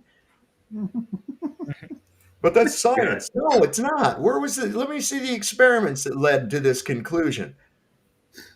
Yep. There's no science for practically 90% of what they claim for the globe. Correct. No. If there was science for any of the shit that they claimed, then I would be pushing that, because the reality is it is science that does prove shit. And when Jaren says things like, well, no, because it can't account for the undiscovered cause yet. And what he means by that, we all poo-poo that immediately, but what he means is, if it was the case that water boiling at 100 degrees Celsius could be caused by adding heat or removing pressure, and there was a third thing that could do that was previously unknown, until the point where you then go and discover it to point out, oh, actually, there's a third thing here. And it does remain undiscovered, but until it becomes discovered, there is only two causes to it: changing the pressure or increasing the heat, right? That is the two known causes to boiling water. But if there's a third one that's previously undiscovered, then it isn't known, is it? So until you discover it, and you are free to go and discard, if you said that it was that the amount of pollen in the sky caused it, and then you go and vary the amount of pollen and made it really thickly, densely populated with pollen, and you saw that water boiled as a result of it, you would then come back and say, actually, pollen does it as well. And then everyone would go, oh my God, give that man a prize, because you have proved something. There is three things, not two. There are three things that cause water to boil. But until you do that, you haven't discovered that third thing. There's only two. But that's the beauty of science. It's always there for someone to go and prove otherwise, but not to speculate that it might be. You've got to demonstrate that it is. Well, let's put it this way. Once you have validated a hypothesis, that hypothesis will always stay true. It cannot change if you find another cause for the same effect. It will always stay true. It's proven to cause that. Yeah, even if there was a third one that was then recently discovered, it doesn't change the fact that the one that you've just done still works, because it is still the case that heat will cause water to boil, even if you find a third one that does it as well. You know, that's not going to change. You remember, we're dealing with somebody who believes that rocks cause waterfalls. So, Bob Cunningham says that does the Bible override science? But I think they work together, but nothing overrides God. That's for sure. The Bible is supernatural, so it's not in the scientific realm. Correct. But there is scientific principles that were shown valid with the Bible. So, but supernatural is not natural, so therefore supernatural is not scientific. But I think what the Bible supports stuff. Yeah. That's what I meant Okay. by, I think we should get on with Bob and see what we can get. And there's nothing wrong with that. But when it comes down to engineering things and scientific measurements, I think that I'm going to go with the engineer rather than the paint sprayer. Now, it's not a paint sprayer. That's the fallacy there. Spray painter, or in my case, technician. Paint. Sorry, you're a technician, a paint technician. I wouldn't go with either one or the other. I would go with the one that manipulates the presumed cause to cause the effect, regardless of whether he's a bin man, a paint sprayer, or a technician. The reality is it's the one that varies it scientifically that wins, not the one that's got the perceived, because it's a stolen valor argument. This one seems to have more valor to it, therefore we'll go with that. That's bollocks. If you're a bin man, if you manipulate it, it don't matter whether you're a bin man or not. I'll go with that one because I can see the presumed cause is causing the variable to vary. Yep. Okay. Once again, he's using the quantum eraser checklist for the scientific method. I didn't once bring up quantum eraser. Quantum eraser doesn't have a checklist. Quantum eraser is just citing science. But if you want to pin it on quantum eraser, you're ignoring the points that quantum eraser makes because you want to personalize it to John when it's not actually John. It's just the scientific method. John is the messenger. That's one thing I don't get. They always want to bring Nathan Oakley up and quantum eraser for anything. They didn't write the scientific method, okay? The reason why they do it is because if they can pin it onto Nathan or John personally, rather than deal with the points that are made, they can just apply ridicule and scorn against that person and then ignore the point that they're making. It's shooting the messenger. And I honestly think he's got a grudge against both of them because they made him look like a fool on many occasions. They do it all the time.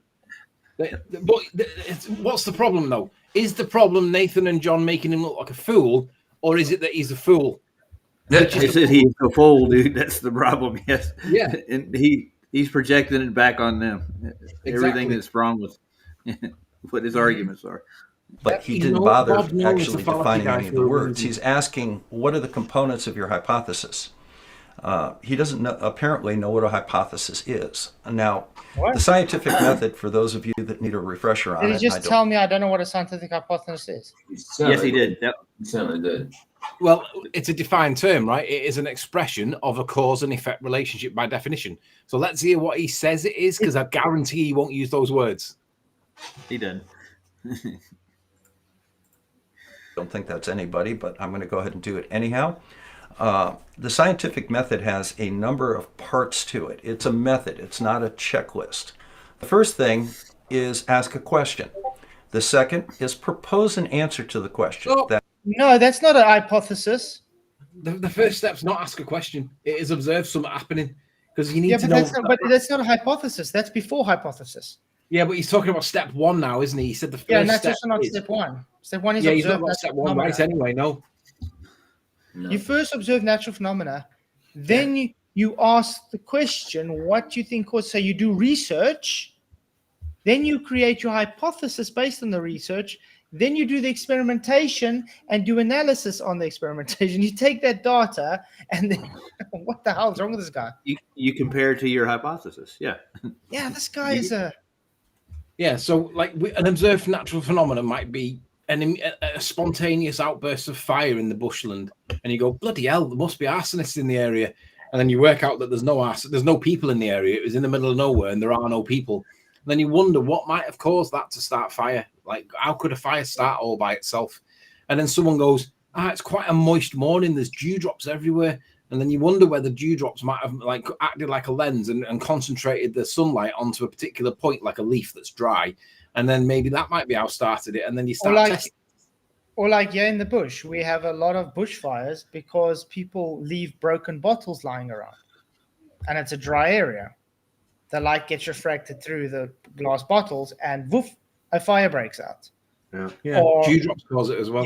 You are able to do an investigation, say, I found the bottle. Let's do an experiment to see if the bottle will be able to cause this. Well, you do an experiment, therefore you just validated the cause for the effect. There we go. Yeah. There you go. Yeah.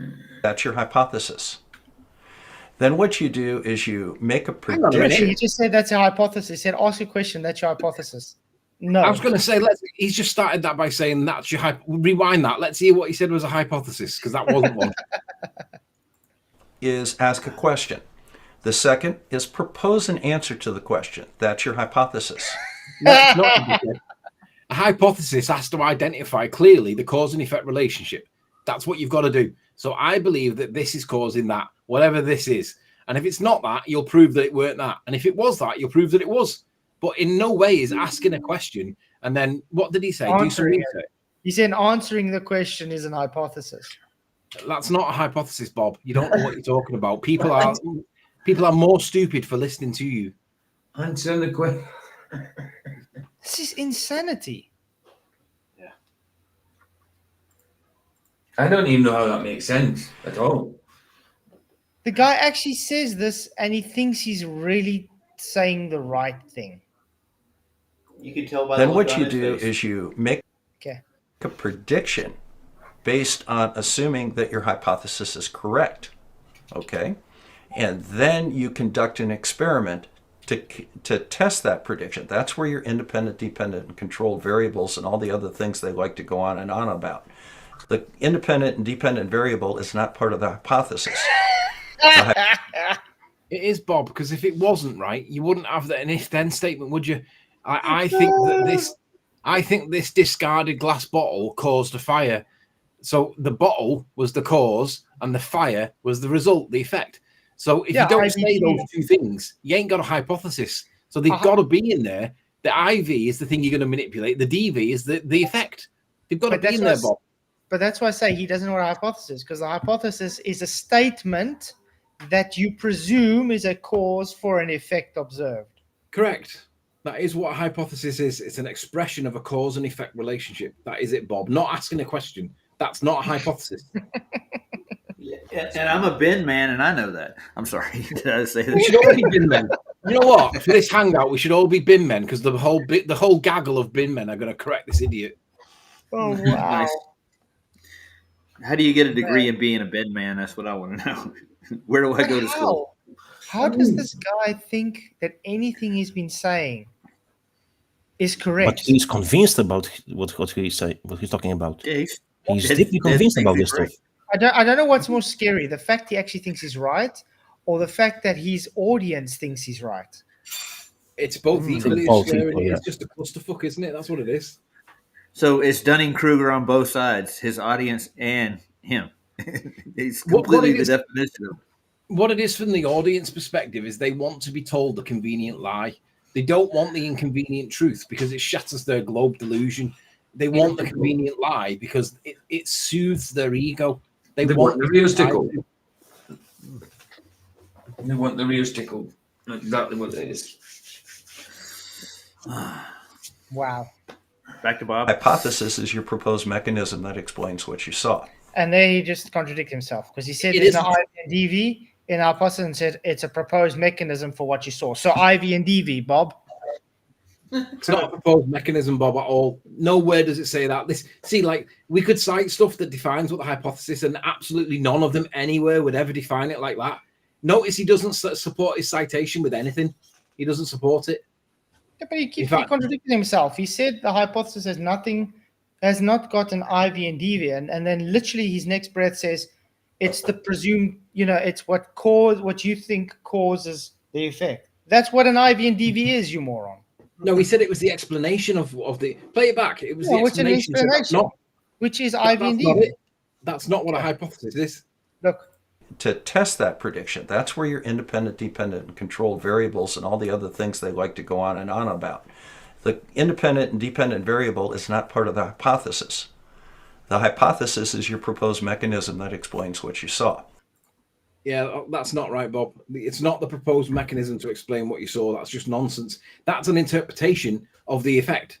That's not a hypothesis. It's your presumed cause for the observed phenomena. Yeah. The guy's just dumb. That is literally. There's no citation from his work here, is there? He's not citing Look at Quantum Eraser. He cites it from Indiana University. The independent variable is this from Caltech. The independent variable is that from MIT. And he cites it over and over and over again. Where's the citation from Bob? Nowhere. Well, I used it in the short I showed earlier. I used the citation showing Bob wrong. Yeah. Bob's got no citation for this nonsense, but they'll believe that it's science because he's relying on the way he presents himself, his affable nature, to make you believe that he's speaking truthfully, and he's lying. He knows that this is wrong. All right. And then finally, what you would do is you would take your data from the experiment and analyze it. Does it correlate and agree with your prediction? Or is it Does it correlate? Bollocks, Bob. It's not about correlation because correlation is not causation, is it? What a moron. I've known that forever. That's causation is not. Yeah, there's no correlation in cause analysis.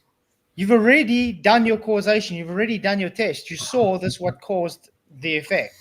The data is just giving you more information for your next hypothesis, for your next experiment. That's all it's giving. It's not giving you more correlation. Yeah, Bob, let me give you an example why correlation is not causation. 5 o'clock every morning, the sun rises. At 5 to 5 every morning, there's a cock-a-doodle-doo because there's a rooster on the fence, and he's cock-a-doodle-dooing every bloody morning at 5 to 6 or 5 to 5, whatever it was. And every morning you wonder, maybe he's causing that. So you go down, you get a gun, you blow his head off, and then see what the sun does the next morning. You realize that the sun still comes up, and it had nothing to do with the rooster crowing. So the crowing rooster did not cause it, but it did correlate, but it did not cause it. And that, my friend, is why correlation is nothing to do with science. No, surely if you kill that rooster, the sun won't come out the next day. Surely not. What a waste of a good rooster. Why'd you kill him? What's weird about what you just said? That was the same argument I gave on Globebusters when they all decided to tell me I don't understand science. Because they were trying to push correlation too. Jaren got triggered with me when I said that. Yeah, because they know where that's come from, and they know that QE does not agree with, support, or even like. But is it the nothing to do globe with grifters. QE? This was me specifically on Globebusters when Bob was still around. I know, but Bob, but QE uses that one too, because like, I mean, you must have got it from him. Maybe you didn't. No, this was years ago. It don't matter. The point is that if it's correlation, that doesn't prove causation. So no, Bob, you don't look at your data and discuss whether it correlates with your conclusions at all. That's nonsense. That's not science. I was going to word a little bit that correlation is not causation. That's absolutely what you're saying, right? Well, what I'm trying to say is, why do you think the Globebusters people are all in the turmoil they are now? Because they are just globe idiots playing flat Earth. They've always been science deniers. That's the reason why Bob Nodell and Nathan have their rift, or did have their rift, because Nathan had to tell Bob that there was no science for his position. There is no presumed cause to his stuff. He's just chanting it as though it's logical, reasonable, but there's no science for the stuff that he says. It's just fantasy. And when Nathan pointed that out, Bob went nuts, and that's why they never spoke again. But he has tried to tell him offline loads of times, but he still pushes it. It's complete dishonesty from Bob. But that's what science does. It weeds out the grifters from the grafters. That, unfortunately, Bob is and was a grifter. He was not a science guy. Bob Nodell, I mean. Yeah. Well, this guy is not neither by any stretch of the imagination. Even named himself. This guy is literally just a grifter. Yeah. Bob, that's all. Bob the grifting guy. But this guy knows he's wrong. He knows he's wrong. There's no doubt about it. This is funny because like the ball earthers say things like, oh, flat earth's in turmoil, they don't agree with each other. Yeah, that's because we know that there's people on our side that are deliberately pushing disinformation. Bob Nodell was one of them. And we don't agree with people that do stuff like that because they're not adhering to scientific method, because it does prove stuff. Now, does that mean that flat earth is imploding, or does it mean that there's people intentionally here to cause trouble? And Bob is one of them, Jaron is another of them. Yeah. These are the people that get weeded out. So you use science to get rid of these people. It works. It does. Off. Now, if your data's off, there's a couple of things that you have to consider. First of all, is your hypothesis wrong? No. You figured that out when you did the experiment and you validated your null. You don't need data to tell you that. Because your data can't tell you if your hypothesis was wrong because it's only data. You haven't got anything to prove it. Let's put it this way. If I think something causes something and I manipulate that and it doesn't cause it, I don't need data to tell me that. Because I just observed there was no change. Yeah, but you do if you didn't manipulate something, because that's the only thing you've got is data, right? So if you didn't manipulate your presumed cause, like say gravity, for instance, if you didn't manipulate gravity, you're going to use your data to correlate anyway and say whether your hypothesis is right or wrong. But you'll ignore the fact that you've got no IV. That's what these do. And that's what pseudoscience. How do you manipulate gravity? What is gravity? Come on, please. We'll walk down this road. These guys can't even define gravity, let alone manipulate it. Mm-hmm. Okay, that's obviously one of them. The second thing is there a variable, a confounding variable that you're not including or not thinking of? So before you throw out your hypothesis, one of the things you may want to do... You never throw out a hypothesis, man. No, you'll always use it because it either proves something or it doesn't prove something. But either way, if it don't prove something, you prove that the thing that you thought it was doesn't do what you thought it did. You're never going to throw it out. You'll always either accept it or reject it. It automatically becomes the data for the experiment that you did. So if it either validated your null or your hypothesis, you got the data for that. So it won't be thrown out. There's no thrown out of anything. But he says to throw it out because it doesn't match his expected results. That's why he says it. That's simple. It's cherry picking. If the data doesn't match my prediction, it's worse for the data.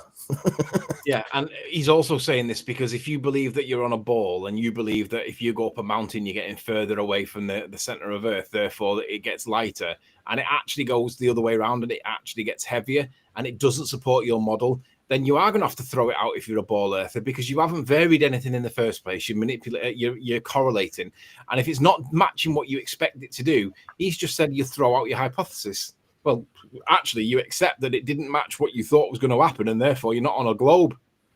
But also, you can't throw out your hypothesis because you've already used it to do an experiment.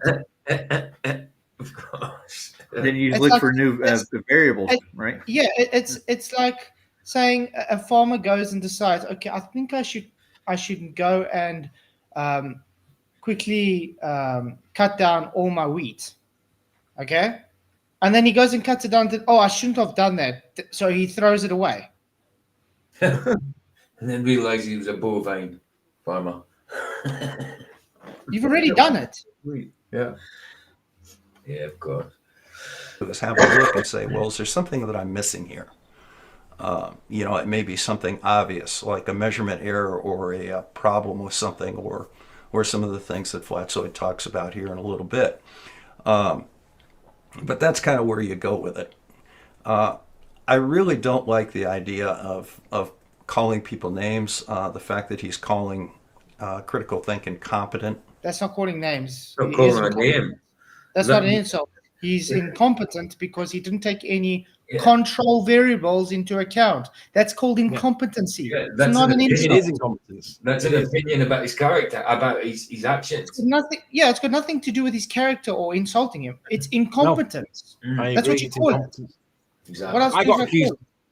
I got accused of incompetence with my egg test when I did when I used the ppm device, which was parts per million, because they said I should have used something else. And I'm like, ultimately, it doesn't matter, because ultimately, I'm not measuring the effect. I'm causing the effect by manipulating the presumed cause. The measurement of the effect is irrelevant. All you need to see is, does it cause it? So the quantification of it don't matter. But they were saying I was incompetent, and they had a lot of different reasons for why they would. Some of them said that, you didn't measure the temperature of the water, therefore you're incompetent. Oh, right, okay. So do you think that might have made a difference? Because if you did, you can retest it and see, did it actually make a difference? And the answer, of course, is no, it did not. But they're trying to find anything to criticize so that they can dismiss it, because they need to dismiss it, because in their model, when I added the density or changed the density of the medium and the egg went up, according to their model, the egg should have gone down because there was more mass below the egg. Therefore, it should have pulled it down by a minuscule amount that you couldn't possibly calculate, because gravity is so weak, but it actually went the opposite way by a lot. And they don't like that. They've got to throw that in the bin. So they find any excuse possible to ridicule it and dismiss it. But the reality is they've got nothing. But when we point out the faults with them, it's not that we're pointing out faults with their technique. When they receive that criticism, they make it into a personal attack when it's not a personal attack. But they need it to be that, because they need it to be an ad hom rather than a fair criticism. Yeah. They hate Archimedes' principle, don't they? They really do. They hate they can't deal with it. Because there ain't no gravity in Archimedes' principle, is there? Ha ha ha. Good old Archie Mead.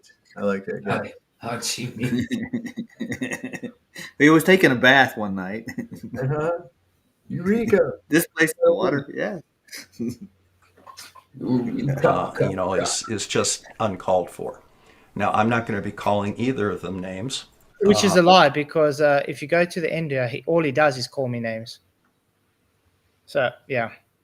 The critical think called you Or at names? least I'm going to try very hard not. No. Apparently, I'm calling critical think names because I said he was incompetent. I know. So that's weird. And Bob's then saying he's not going to call me names. And then if you watch the whole stream, he literally just doesn't stop calling me names. No. Really odd. Too. I don't really care for Flatzoid very much. I just think he's a little too smug for his own good. That's an insult, by the From way. the most smug bastard in the topic. He's the most smug guy ever.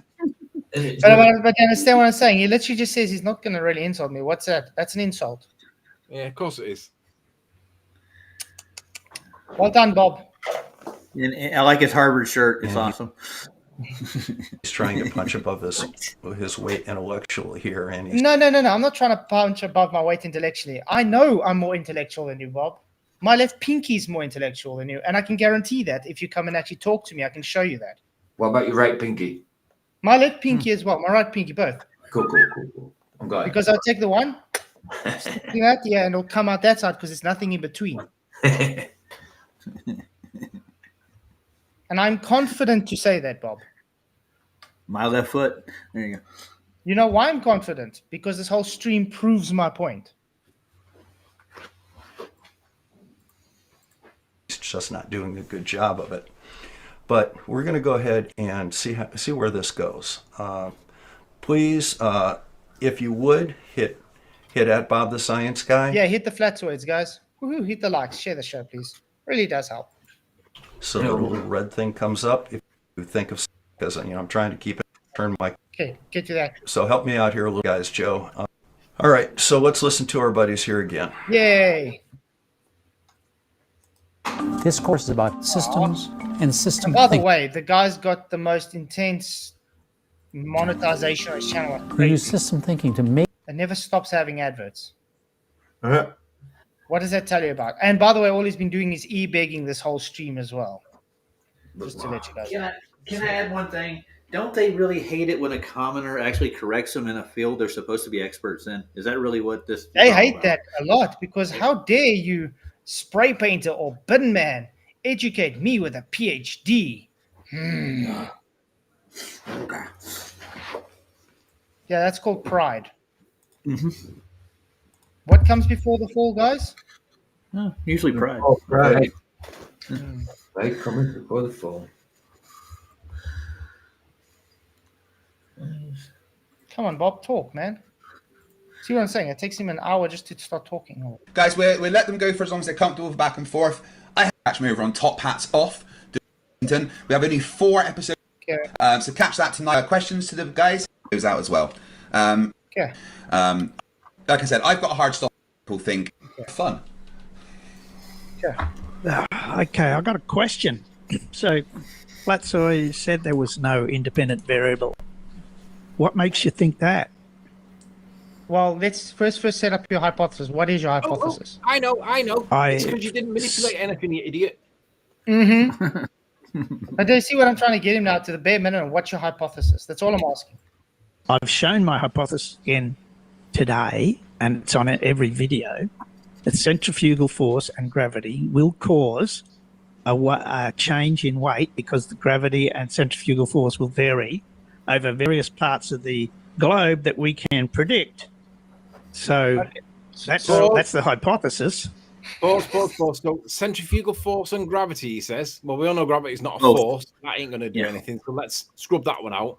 If centrifugal force was the effect, it was the cause here that he claims, then we would observe that when boats start off in the north or the south hemisphere and head towards the equator, centrifugal force would make the boat appear to be lighter in the water. It would be higher in the water, but in real world, it actually drops and sinks if it's overloaded. So the reality is, he ain't proving that because real world demonstrates that that's false. He's a moron. Yeah. So weight doesn't change in the water between. Weight does change in the water, yeah. Yeah, I was going to say thank you, Royd, for your $5 switch. He says, I heard Globus say more insults towards Flatzoid than Flatzoid has ever said about them. We need to call out stupidity for what it is. Poor Bob. Thank you very much for the super chat, Royd. I appreciate it. Yeah, they can dish, but they can't receive. Right. Unfortunately, that's all that they have because they are like, the playground bullies. But they don't like it when you stand up for yourself, in other words. Correct. The question is, why does he have 2 causes for the effect? That's what's bugging me. Because if they did exist as true causes, that would make it a correlation, wouldn't it? And correlation is not causation. Sorry, Bob. Yeah, first of all, like you said, gravity is not a force, so you can't use that. Gravity hasn't gone through the scientific method to make an inference that gravity can do anything, by the way. And he's already assuming the consequent, affirming the consequent by claiming centrifugal force is one of the causes for the weight change. He hasn't manipulated centrifugal force. He hasn't manipulated the force of gravity to make this claim. The correlation, he's literally just moved from one location to another and said, because I move location, therefore. That's not how science works. How do you manipulate the centrifugal force of Earth in its rotation? By assuming it's an oblate spheroid that spins. That's what they do. Yeah, they assume it. You can't manipulate that. They haven't proven it. But that's why when he says, why do you think I've not got an independent variable? And the answer is because you haven't manipulated anything. You've got to manipulate it, right? You can't allow it to be manipulated by something because you have no idea what's causing it. That was the exact problem that Bob Nodell had when he had his ring laser gyroscope or his fiber optic gyroscope, because something was causing the acceleration, but because he didn't manipulate it, he had no idea what it was. And when we had to try and point out that Bob was not applying science because he didn't manipulate nothing, it means, or he didn't manipulate anything. It means that he doesn't know what was causing it. So when the ball earthers go, he's measuring the rotation of the earth.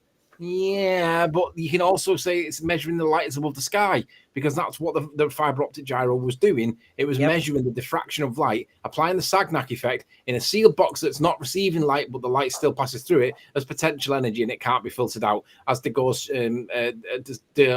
chambers prove, because it still gets through them. And the reality is, Bob never accepted that argument, even though we got him off with it, because even though we don't agree with Bob, like the guy or whatever, we supported him because he didn't actually apply science, and we pointed that out for his benefit. But he would rather be criticized by the ball earthers for proving the rotation of Earth than accept that he might be wrong by flat earthers for showing that he didn't know what he was measuring because he didn't manipulate it. So that was Bob's ego overriding his desire for science. Yeah, and that's exactly pride comes before the fall. That's exactly what's going on with these idiots from the globe. They can't accept that they're wrong, so they will fight tooth and nail to say that they are right. Mm-hmm. So proving the centrifugal force would actually prove the causation for the Coriolis effect, which you never observed, right? But that's the thing. You have to physically manipulate the independent variable. Second of all, they have multiple independent variables here. Okay, so which one is it?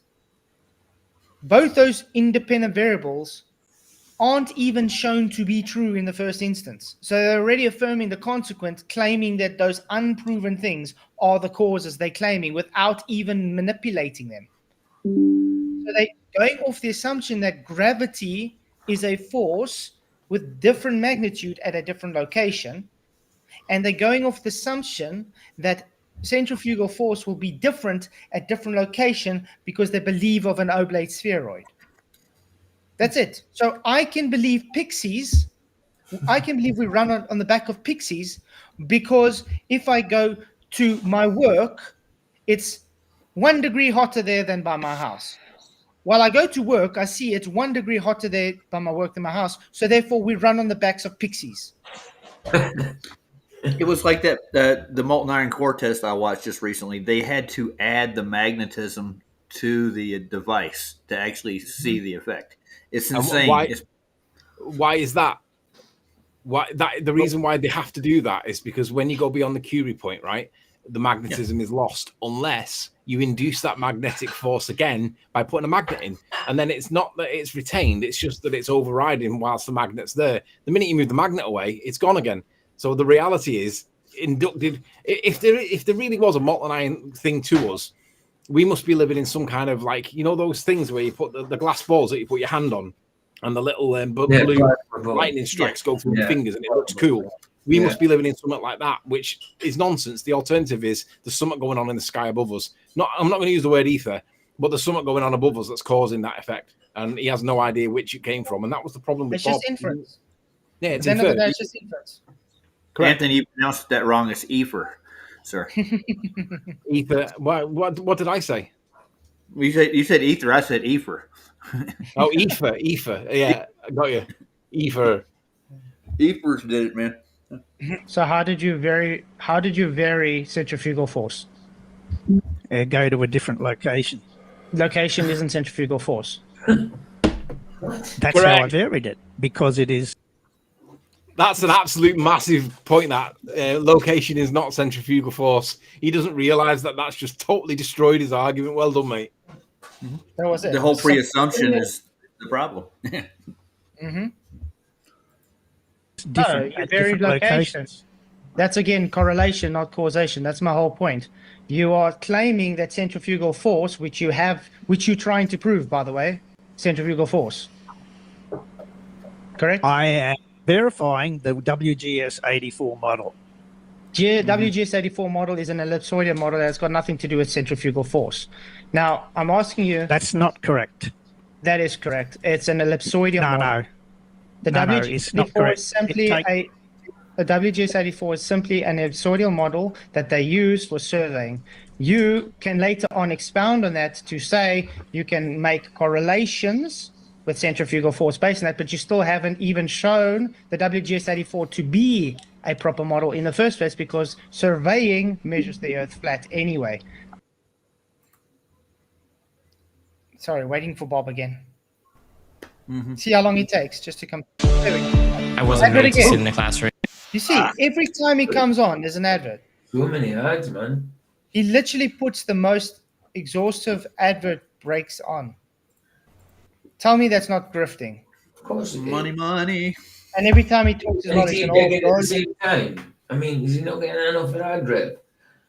He gets a lot of money for advert. I mean, he gets like 10K's video views a video. There you go. It's a career for him. Okay, so let's go ahead and just take stock of where we are right now. Yeah. First of all, the entire idea behind this experiment is that the Earth is a rotating spheroid, and the surface of the Earth is described by WSG 84. Okay?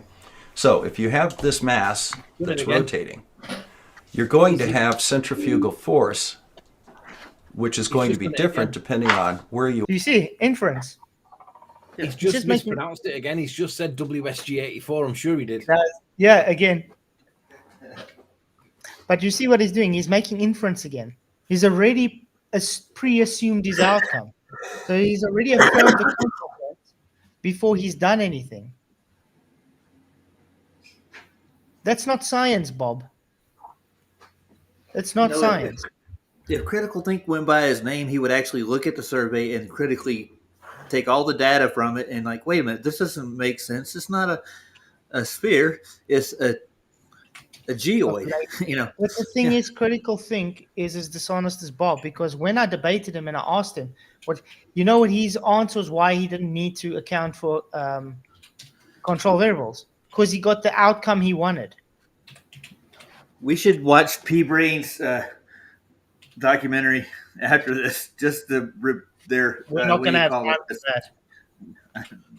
Well, I want to just. Hour and a half already, and we've only gone 27 minutes. Damn. I was just thinking what the name of his thing was. The cylinder sphere. Yeah. The key factor in centrifugal force is the distance from the axis of rotation, and that changes. No, we understand that. But you not understanding that you are making an inference, first of all, of a sphere that has never been shown to be true, making another inference of gravity that has never been shown to be true, and you're making an inference that changing location on the spinning sphere is to be true. You understand? That's correlation. That's not causation. It's affirming the consequence and then basing your correlations on affirming the consequence. Just like Anthony said earlier with the shooting the cock because of the sun, it's exactly that. It doesn't mean that because you change location and you see a difference that the Earth rotated. It doesn't mean that. It's just your inference that you want to believe that the Earth rotated. There could be a different cause for that. I don't think he realizes that stuff, man. Yeah, I mean, is it not hard to understand that there could be a different cause for what you're observing, maybe? Well, they take it as a full-grown fact that the Earth is round and spinning. And not one of them has a single first-hand observation of it, but they'll fight to make it so. Ridiculous. If we actually did an experiment to see the cause and effect of the weight change, what would you do to do that? That's not my problem. I'm not the one making the claim. So I don't need to worry about it. Good answer, because that would be reversing the burden of proof. It's not on us to prove that there's a rotation of or centrifugal force in play here. What we know that it's not, because it only applies to rotating bodies. And if the claim is, well, it is a rotating body, okay, how are you going to demonstrate that? And there is no demonstration for it. If there was, Bob would. Well, I'm being empathetic here. I'm putting myself in Bob's place. So let's say I wanted to prove that the change of weight was due to longitude and latitude. You're playing devil's advocate here. Kinda, but I want to see it from his eyes. What you'd have to do, you'd have to stand above the surface of the Earth, rotate the Earth below him, and then stand back down again, and then show that change in latitude, not him changing his position, but the change in latitude below him. That's how we'd have to do it, because that's. But even then, even then it doesn't satisfy the definition of an independent variable because it has to be physical, it has to exist, it can't be conceptual, it can't be arbitrary, and latitude lines and longitude lines, they're arbitrary. We've designed them, we've made them based on... Yeah, they're conceptual and arbitrary. They don't exist. Well, even with Newtonian mechanics, their globe fills with water behavior, air behavior, and everything else. So why would weight be the difference? I don't get it. I don't get why that's the cherry on top of the sundae. Is that why do they go? Weight? Yeah, the weight changing from longitude to latitude. We know that weight changes because of the medium that it's in, right? We can demonstrate it in a vacuum chamber. But the problem is, on their model, when they go higher up a mountain, that weight needs to get less because they claim that it's because you're getting further away from the center of Earth. Well, if you keep all the other variables the same, in other words, just remove the Earth, that's essentially the same as going up in elevation because you're going to change the air around you as you go up in elevation. What they need to do is use a vacuum chamber so that air can't go in or get out, and then they need to go up a mountain with the vacuum chamber intact so that the pressure inside the vacuum chamber remains. So then it essentially becomes a pressurized chamber, not a vacuum chamber. But everything else then would be isolated and then show that the weight of the thing changes. And that still wouldn't prove it because you're not varying the distance to the center of the Earth. You're just going up a mountain. Now, you're still assuming that the Earth's spherical when you do it. But you haven't got a real... it's still conceptual. You haven't got a distance from the center of Earth. What you'd have to do would be move the Earth around you. So you'd have to move your height relative to the center of the Earth to prove that the distance from the center of the Earth was causing a weight change. And obviously you can't do that because it's conceptual. But this is also why they don't do the calibration of the scales. Because they know if they had to calibrate the scale at the new location, which you're supposed to do to have an accurate reading, it would show the weight having exactly the same weight. They can't have this. This was engineered as a grift, dude. Yeah, you can see through it. It's just blatant. Yeah. It's the same as a guy pouring water into a basin on the equator. Left to right, right to left. Yeah. Look, it's going the other direction. Hey. What's up? Just I had a bit of time to jump on and say hi and join this this unscientific stuff. Depends on the argument on though, isn't it? Because we're talking the science. So if you're on our side, it's very scientific. If you're not on our side, it's very unscientific. Yeah, Bob's supposed to be... No, I'm talking about their side of things is the unscientific side. Are you a science denier, Jeff? Come on. Why are you being a science denier, Jeff? Don't you see the solar system in the background of Craig's set? Come on, that's science right there. That's real stuff. Come on. I told you. Okay, let's go. I came from like unicorn first. The distance is 0. At the equator, the distance is 6,371 kilometers. And the formula for centrifugal force is going to be the mass times the angular momentum times the radius. Okay, so... Yeah, the radius, which you still haven't shown to be true. They proved the mass of the Earth already? They got a measurement? Where? Yeah. They weighed it? Okay. What is weight, guys? Oh, God. Relative density of an object within a given medium. Weight is medium specific, isn't it? Because this is where I always go with the swimming pool argument. If you stand on a set of scales at the side of the swimming pool, you're going to weigh, 75 kilos, 100 kilos, who cares? But then you throw the scales into the deep end and let it settle on the floor, give it a couple of seconds while it settles out, and you then try and put weight on that scale at the deep end of the swimming pool. And the minute you touch it, you start going back up again because you can't put weight on it. So obviously weight is not absolute. It is not mass times the acceleration due to gravity, because if it was, you haven't changed your mass. Your mass is still the same. And the acceleration due to gravity is probably more because there's water below you before you jump in it. So when you get in it, that water's it's not there anymore, is it? So it's probably actually should get less because the water around you is getting less as you get lower and lower and lower. So really, mass has not varied. Acceleration due to gravity is not varied, yet you can't put weight on that scale.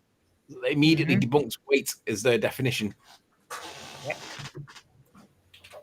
The arm that you're rotating on and the speed that you're rotating is something that determines what your centrifugal force is. And centrifugal force, of course, counters gravity because it's in essentially the opposite direction. Again, you're assuming gravity is a thing. You're assuming centrifugal forces of the Earth. Then you are changing location. So you're manipulating location, not manipulating gravity or centrifugal force. Watch for them as well. Watch for them always declaring net forces, because like they'll say, but you're not accounting for such and such a force. And then you say, well, you can't prove the force exists.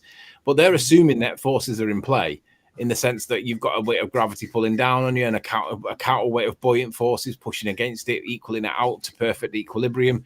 But they're assuming net forces. There is no evidence. We know that gravity is not a force. So you can't assume that there is a net force of gravity and a counter net force or a counter force of buoyancy, because we know gravity is not a force. So the net force assumption is rejected. Yep. So the only thing they're varying here is their distance from the center of said sphere, correct? Which they already assumed the radius value. It works in the math, probably. That's what math critical think is testing here.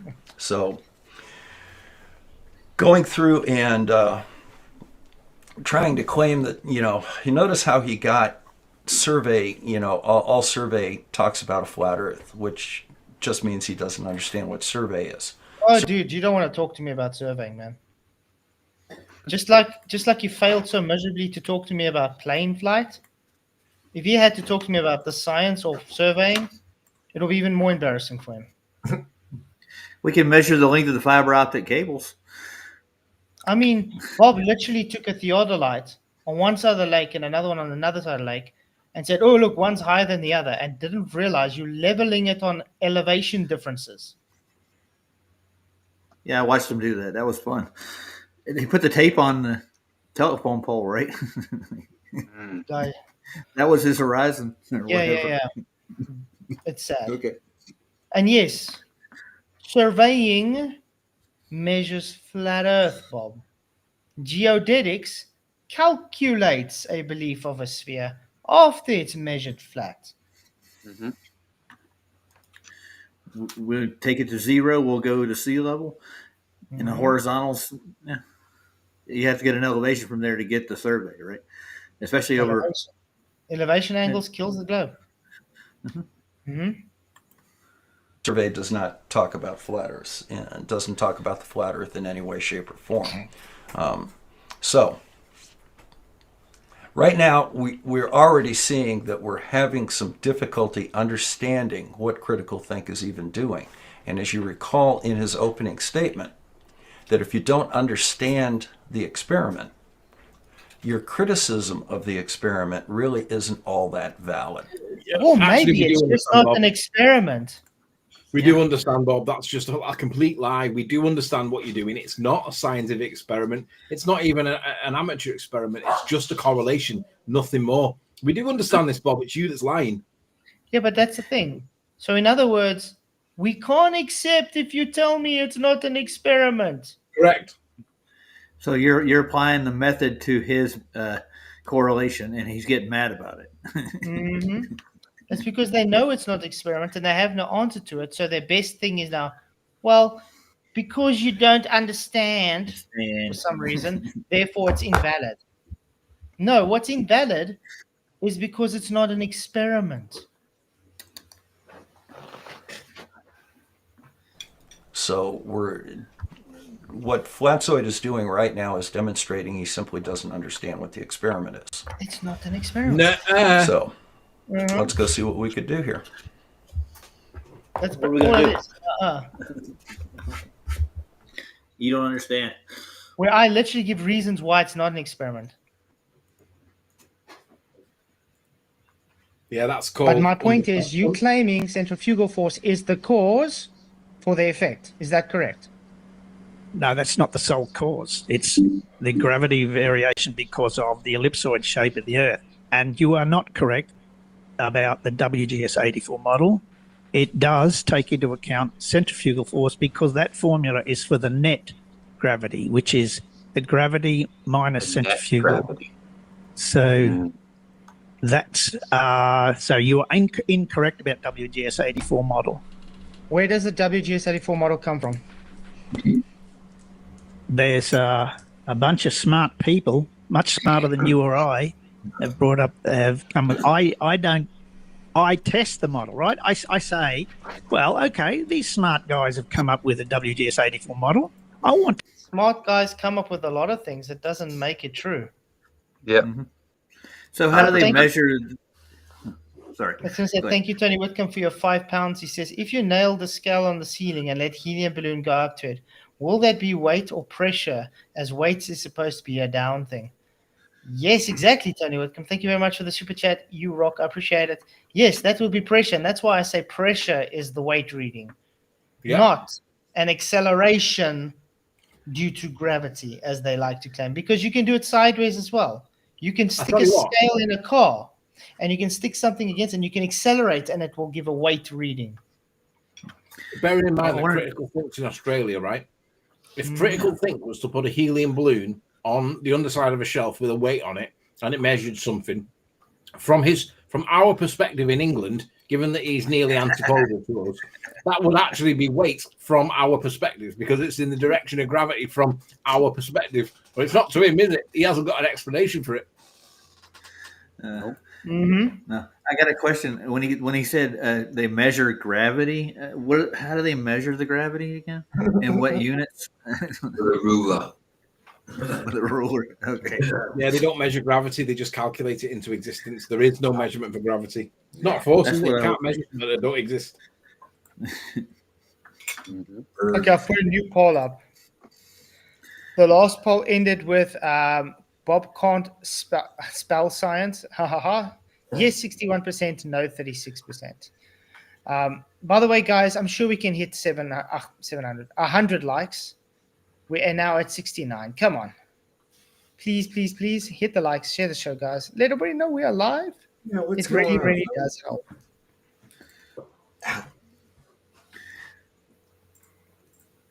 check if it's true or not. Let me see. Oh, this WGS84 model predicts this. Well, I know. I can go out and measure these weights and I can determine for myself, does this WGS84 model accurately predict what should happen? And lo and behold, it does. It does, down to the few. Craig, you know, because he's showing FTF is showing things on screen when he's supposed to be showing myself and Critical Think talking. Okay, what so is he he's showing? Right knighting behind the stream for him. Yeah. So he put up the WGS report while you're talking. Yeah. Okay. But look what he says but sorry, so basically you're debating both of them. Yes. Yep. So not moderating it, Craig. Which is what always happens, right? When you go to these so-called neutral platforms, it's always neutral meaning them plus the moderator. Yeah. But see what he specifically typed in there, guys. WGS84 centrifugal force. So you literally put in context, it's using the WGS84 and trying to work out centrifugal force based on it. Not centrifugal force comes from WGS84, Craig. So they're not actually measuring centrifugal forces at all. No. This is, again, correlation based on inference. Hundredths of a gram. So, Kinda like- yeah, but like did you food calibrate the scales? Yes, of course I did. I calibrated them once, measured many, and you talked about flying on the airplane disturbing the scales. That's a great in theory, but you've never tested it, and I have. I've flown all over the place with those scales, and when I come back home, the scales, lo and behold, they measure exactly at the point of calibration the exact same weight. So the fact he just said point of calibration, exact same weight, shows he doesn't know what calibration is. Or why you calibrate. You're trying to get the weight to be exact what it was before, right? That's why they have those little brass grams. Yeah, we have a special weight dedicated to just calibration. Okay, and we calibrate our scale every 1 to 2 months, because even the weather changes its calibration. Yeah. Like when Even the I weather. cooked, I cooked for 20 years, and we had to calibrate our thermometers so we could test our meats to make sure they were at temperature. We had to do it at least every week. We'd have to put them in an ice bath and calibrate them the proper measurement for. I mean, even me sticking a container on there can take its calibration out. If you stick it on wrong and you're too rough with it, it can take it out of calibration. I can move the scale, I can take it out of calibration. I can literally have something magnetic next to it, it takes it out of calibration. It heats up, it can take it out of calibration. The Tell me about components, the components have thermodynamic properties. Mm-hmm. Like Okay. for example, like I just had to actually want to point something out with that, with the changes in temperature in our plant. We have these load cells, and they measure weight for putting grain into a silo, and they're inside a building, and the building is at like 20 degrees Celsius, and then they had the door open and it was really cold outside, and the cold air rushed in and cooled everything off, and the scales went out by 40 kilograms. That's a lot. Wow. So Yes. remember the situation when Flat asked him about the calibration and the moving scale from point A to point B. So I wonder how he transport his scale. Did he use a plane? Maybe it was on the plane. Of course, not with him, because you can't bring this stuff on the board. It must be packed. Okay. So is it high temperature there or low temperature there? I also want to point out, when they put something in cargo, is it pressurized? Exactly, I'm talking about cargo. It's fucking No, because what happens to stowaways that go in the cargo? They die. Yeah, they do. So the air pressure changed when it went up in altitude. Like, it would change the scale immensely. The temperature changes drastically there. The air pressure changes drastically. There are so many different things that changes, and that puts it all out of calibration again. But you know what, Flat? It doesn't matter, because it matches the expected results. Well, the expected results came from the last guy that did it for the survey. Well, you heard Bob, the science guy, that says, well, they had like 15 to 20 different people with different scales at different locations. And they all calibrated their scales or didn't calibrate their scales? Because you do know, when you do a scientific experiment, you place what scale, what equipment you used. So the next person doing the experiment does exactly the same you did. In other words, they have the same controls, the same temperature, the same environmental attributes, the same equipment. So they can make sure that nothing has changed due to something else. These guys, like I said, these guys have no idea how science works. It fathoms my mind that any of them even have any degree in anything the way they go on.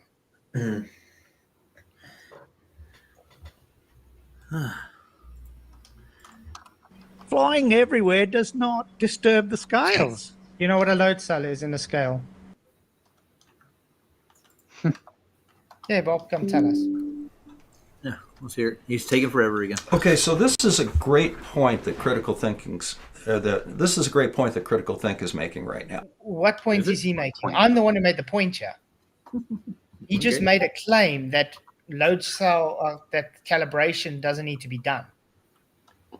What's the point about that? It's like Whoopi uncaging his gyro. Exactly. All right.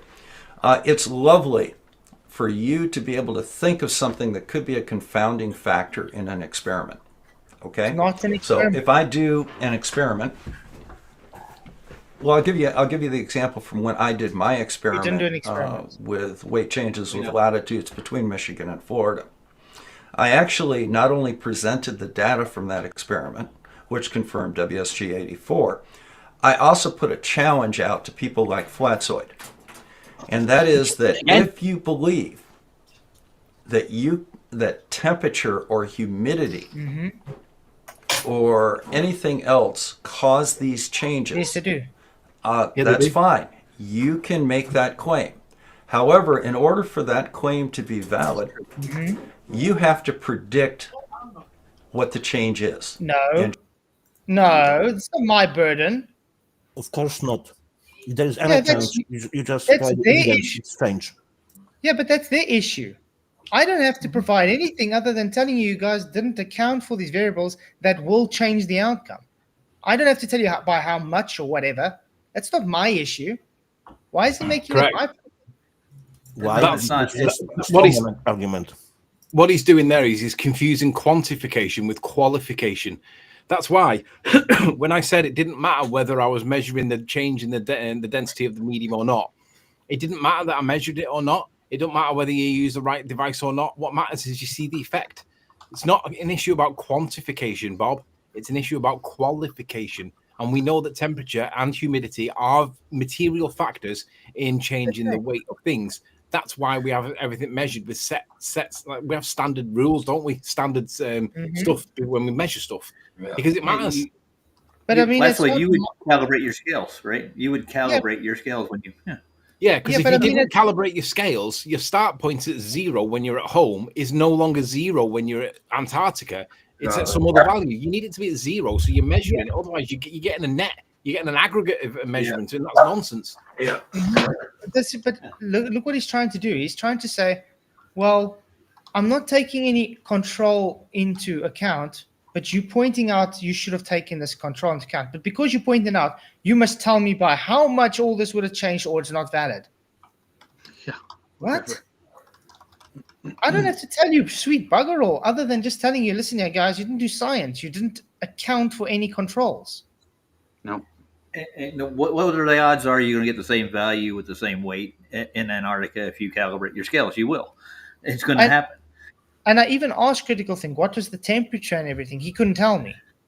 Yeah. So that alone tells me the incompetence, which means they didn't have any clue on controls. How do I give data on something if you don't even have data to give me? You understand? The other thing is, if you can't even give me the temperatures, how can I give you data? The other thing he was also doing was he was doing it inside of a building, right? And pressures are different inside of a building versus outside.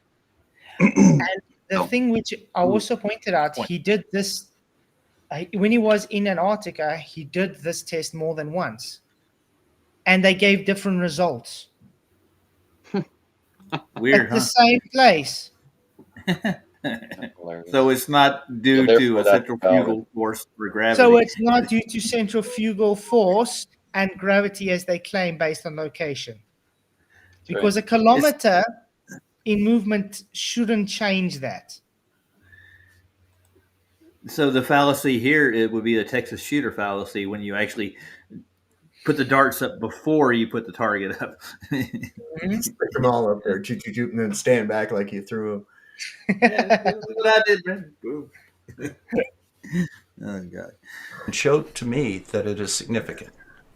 So, for example, objects do change with temperature. Yes. There's something called the coefficient of volumetric expansion. Yeah. You know, like when they build bridges, Bob. You know those steel plates that they have that those like they look like arrows that they point into each other. You guys seen that on bridges? Yeah. Yes. You know why they have that? Because when it gets hot, it expands. Yeah. So they need it. It's called thermodynamics. The bridge doesn't tear apart when it changes temperature or fall down. Yes, exactly. So it holds together because when it's colder, it shrinks. When it gets hotter, it expands. That's why when you can take a metal ball and you stick it through a hoop, you can't stick it through unless you heat that hoop up, then you can stick the ball through. Once you've made that hoop cool down, you can't stick the ball through anymore. Why? Because it expanded due to the temperature. Yep. Can I give you a Don Pettit quote? It's really good engineering. Exactly. So if they didn't do that, we could just pave the road again over the bridge every time it expands and cracks the road, right? That would make more sense. Yeah, and this is why they do things like cold fusions, cold welding, because it's so cold. It literally creates such a pressure because it's shrinking towards each other, and it welds those two perfectly flat steel bars together because of the cold. Look at this thing. Watch this thing, Flats. I'll show you now. I just want to say thank you for your $5. Rodex, he says, I experiment every time I fly. The weight and balance of aircraft always has to be calculated for the barometric pressure and temperature. Poor Bob. Exactly. And Bob's supposed to be a pilot. Thank you very much for the super chat. You rock, Royd. Appreciate it, man. Well, you know, the plane flies like that. All I have to do is I warm up this air inside this bottom of this globe right here, and that fluid will have no choice but to go up this tube up to the top. Watch. Yeah. It's cool, that. Weird. Why is that happening? Is that gravity, anti-gravity, Sov? He's doing it with his mind. He's got telekinesis. Now, it'll go down a lot slower because it's still warm inside here. Uh-huh. Right? But if I heat up the top, it pushes it down faster, you see. Mm-hmm. Wow. But now, the second time I do it, because I've warmed up both ends, it goes up much slower. Watch. Yeah, because it's almost the same. Yeah. It's fighting more pressure. It's still cooling off a little bit while this is warming up. So it's not all quite up there yet. Very cool. I could actually do it to where it won't. I could, if I make them the same temperature, nothing will happen. It'll just be down at the bottom at equilibrium. What is liquid? Is it just coloured water? What is it? Liquid. It's just coloured water. Coloured water. It heats up quite quickly then, doesn't it? For it to do that. Well, it's not heating up really. It's just the air is warming up inside here. Because of the air expands, it's pushing the liquid up through the tube. Pressure rises. Of course. Yeah. I bought my daughter a. It's Charles' law. It actually is. Kendrick, I would show it to you, but my daughter's got a water barometer. I got her, and it actually shows the temperature in the room properly. How do they think a mercury barometer works? I mean, are these people that dumb? They are. Well, but I mean, no, Bob's trying to act like he actually knows what's going on, and the rest of us don't know. When he's literally making my point. So, in a load scale, you have different materials. They all expand and decrease at different temperatures.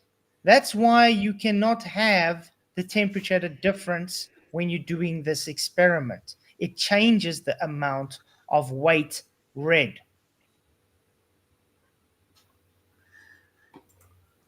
Okay. So it affects known as beta. So, for example, with steel. Sorry? No, I was just saying. Glenn says a bit. So I've got a flux capacitor hidden somewhere. Guys, since I disabled my keyboard, I gotta go. I'm going to work. I'll see you guys later. Thanks, Roger. Thanks for coming, Matt. No problem. This has been fun. I liked it. I like Bob. Thanks, Bob. The change with temperature from when you start off, whatever temperature you start with, to the temperature that you end up with, you have to multiply the original volume by a coefficient, by a correcting factor. And for steel, that correcting factor is 35. I noticed you just said steel, so different materials have a different co-refractive index, co-expansion index. So, in other words, in a load cell of a scale, because there's different materials, there's differences in expansion on different components. Ever thought of that, Bob? Ever thought of that? Not. But there's also differences with barometric pressure too, with elevation and also changes. Yep, sure does. Let's, for instance, take the water boiling. This is what I love about the water boiling. If it's lower pressure, the water boils easier because the boiling point reduces. It's the same with materials, dude. Mr. Bob. It's the same with materials. Expansion changes with difference of barometric pressure. This guy is like, I'm sorry, but he claims to be this brilliant guy, but he doesn't understand this literal physics 101. You forget all of that stuff. They throw it out the window because they have no explanation for it. You're going by what academia told them. See, Yeah, it's not necessary to understand it. It's just it's necessary to memorize it. That's all. They don't understand it at all. And this is exactly why correlation doesn't work. Because what caused it at the end of the day? You don't know. Hence why it's not science. Times 10 to the negative 6. So in other words, it changed every degree centigrade that you increase or decrease your steel, the volume will change by a factor of 35 over 1,000,000 from the original volume. All right. So that will change the density of the object slightly, because if you go from a warm environment to a cold environment, the object will shrink down a little bit. Very, very little bit. And that will very slightly change the density of the object. It does not change the mass of the object. Agreed. So if you're going to maintain that all of this is due to, weight is due to density disequilibrium, and here's what the density has changed, you should be able to predict what the resulting weight will be. Okay? No, you don't have to. Why do I need to do that? It's not my burden. You guys are claiming that it won't do anything. Literally, while making my point that it does do something. Now you want me to quantify something without having actual data from you. What was the temperature, Bob? What materials was in his scale, Bob? Oh, you don't know. So how the hell should I quantify anything? You haven't given anything to make a quantification. Besides, it's not my problem. It's your problem, because you guys are trying to defend not expansion after you just talked about expansion. Yep. So if you want to have a valid criticism of my experiment, you have to show how your particular factor that you're citing would make a change, and that change would change my results. So that's a very common problem that we see in the flat earth. They say that, well, the burden's not on me. Well, the burden is on you. If you say that I did not include a factor that was significant. You didn't. You just explained that it would change it. Do you understand that? I think you guys all understand that, correct? Or am I hearing this wrong? All right. So in other words... No, his thinking wrong. Sorry, PJ. No, I'm saying his thinking's wrong. Yeah. I mean, he literally just explained, look what temperature will do, and then says, I'm supposed to now back it up after he literally just said it would change.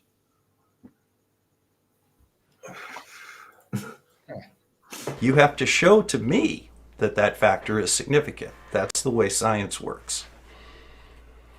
Really? Isn't he the guy that told me, is on here telling me I had to come up with an experiment for him? Yeah. He's that same guy. He wants us to do an experiment for him because he can't prove measurement for Earth curve.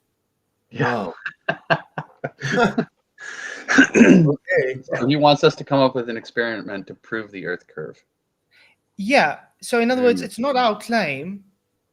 And because he can't prove it, he wants us to tell him how to prove something we're telling him is not there. Yeah. Okay. That makes so much sense. So, guys, we've already got 67 votes. Bob must debate me on scientific methods. 78% say yes, 22% say no. Bob, you see that? People are saying you should debate me on scientific method. Do you dare?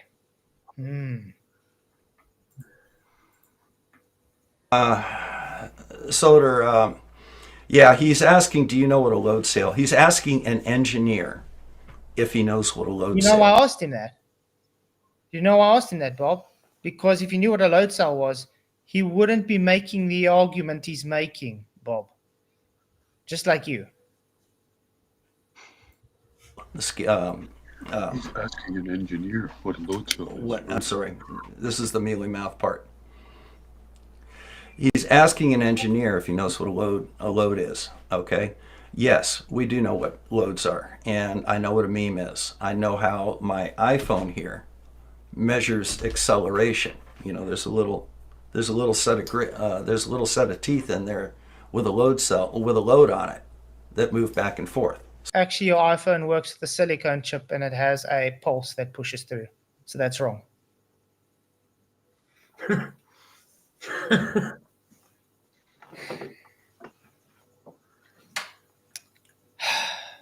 A phone's accelerometer works with a pulse chip. It's a silicone chip that has a pulse that vibrates through it. That's what it has, not a set of teeth going like this.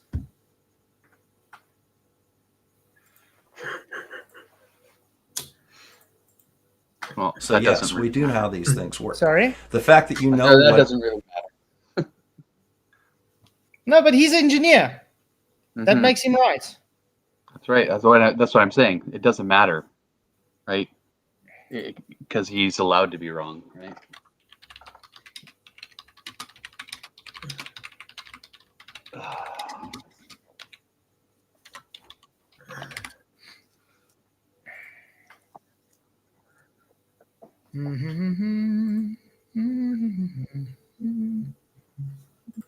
Okay, we quickly get something.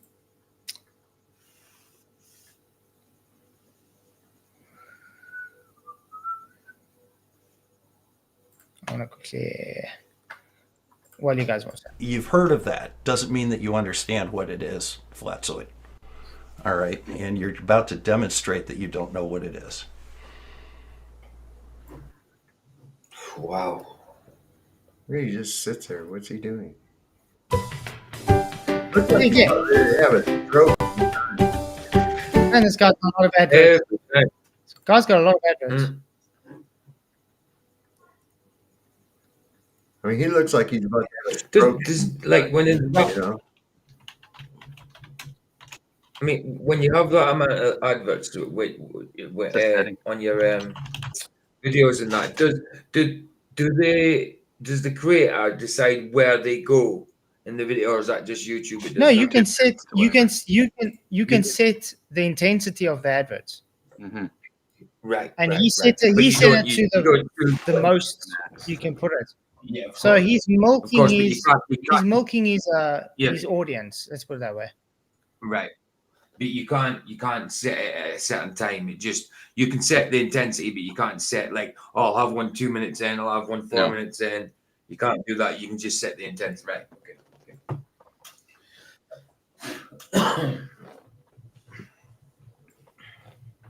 Let me see if I can.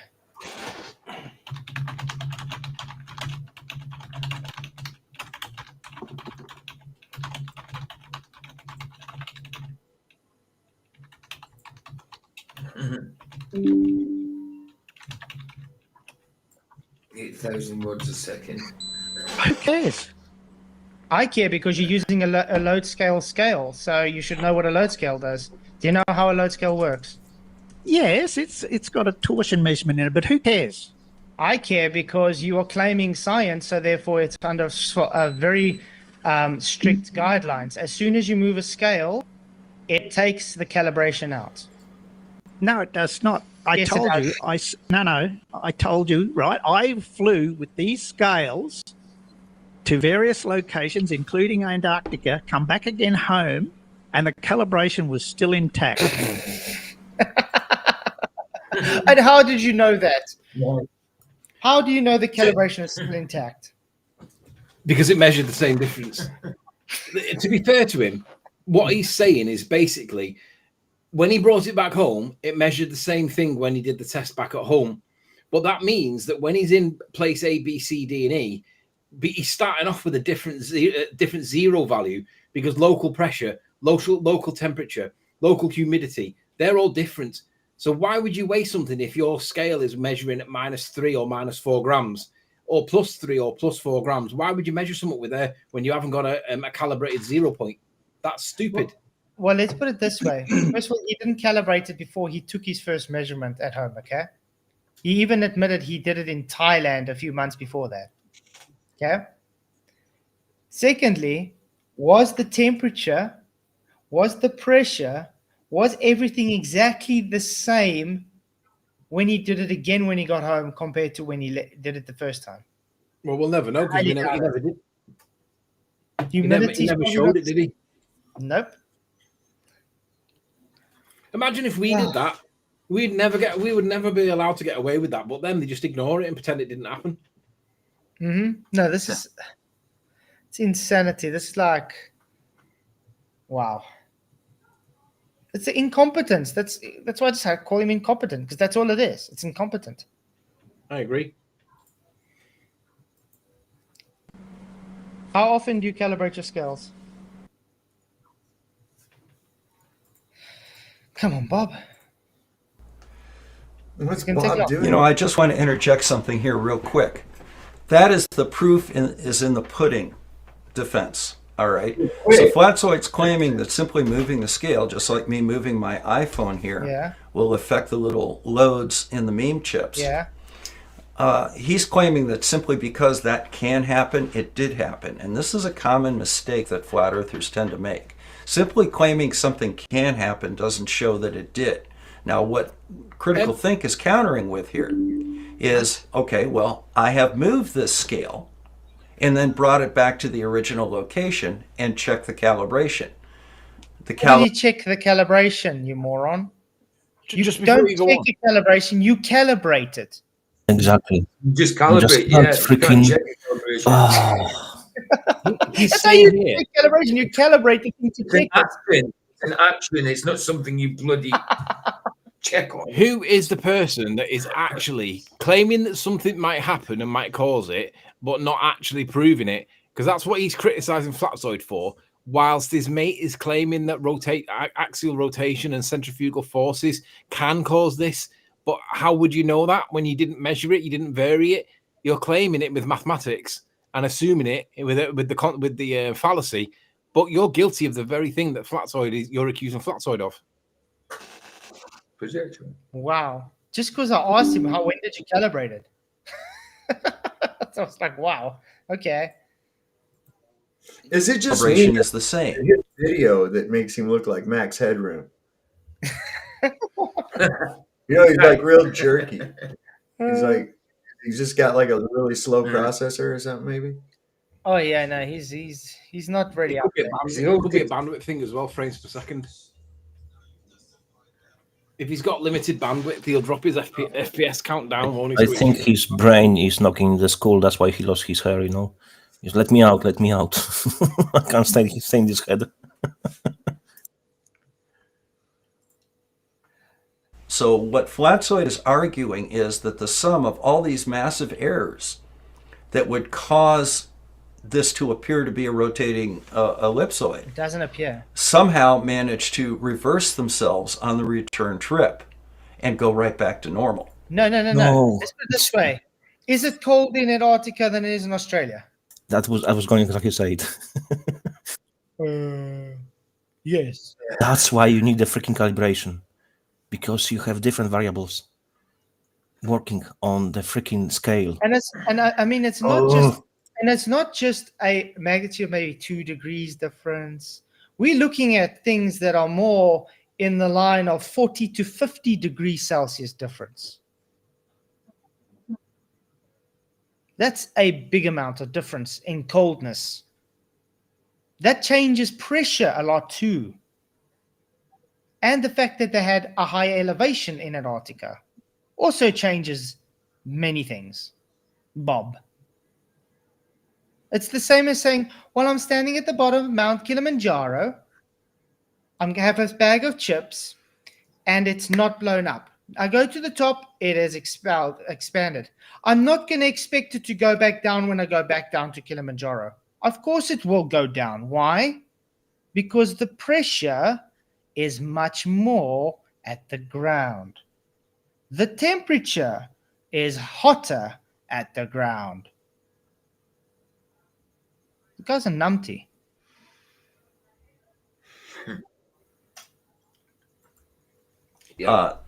It's an untenable position.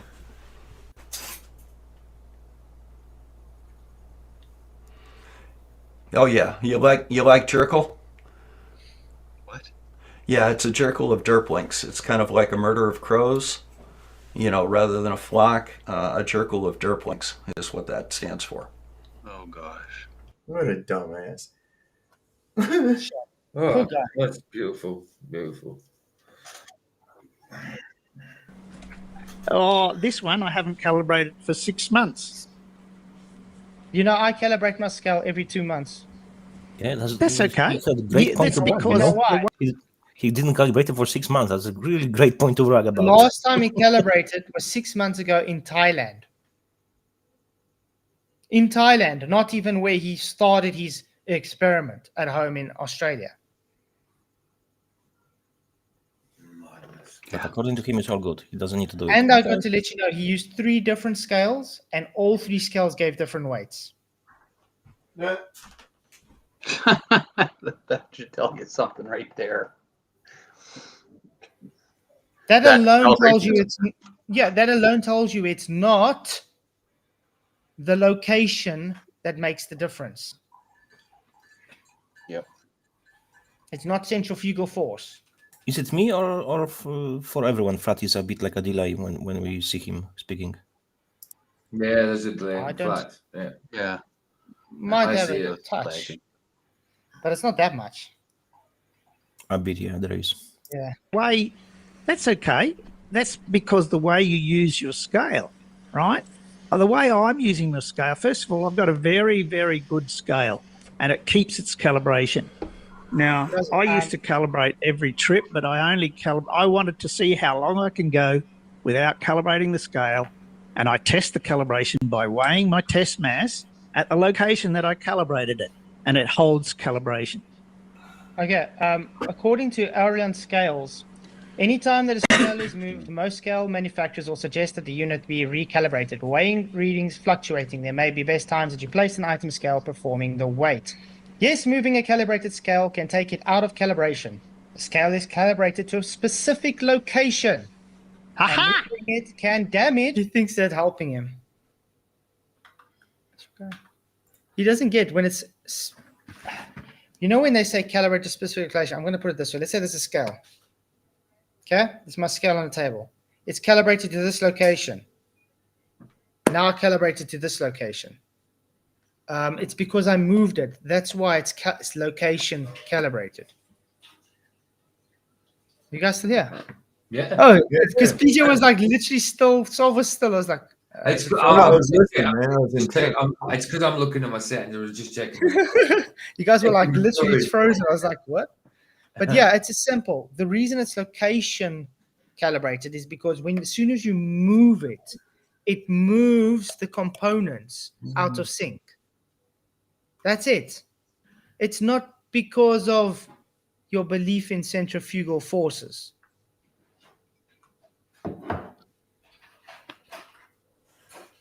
I mean, the fact he actually got excited about that tells you everything. The load cell or throw it off its calibration.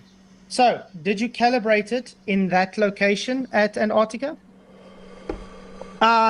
I think I explained already that would invalidate the experiment. That would be stupid. Yeah. Yeah, exactly. It would invalidate the not experiment. So in other words, he knows that it would give a null result. He knows.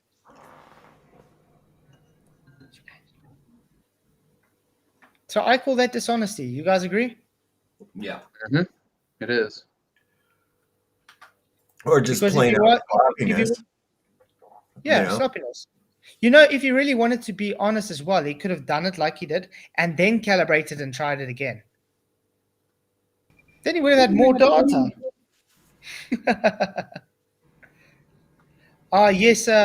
Yes, Scuba Drew, you guys are clueless. Just like when you came on my show.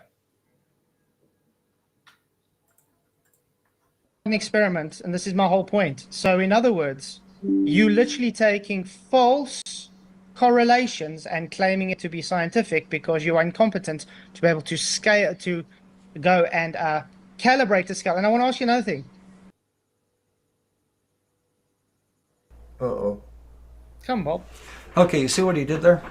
What did I do? Now, remember, the key to this experiment is Not an experiment. you calibrate the scale in Australia. He didn't do that. He calibrated in Thailand 6 months before the trip. Yeah.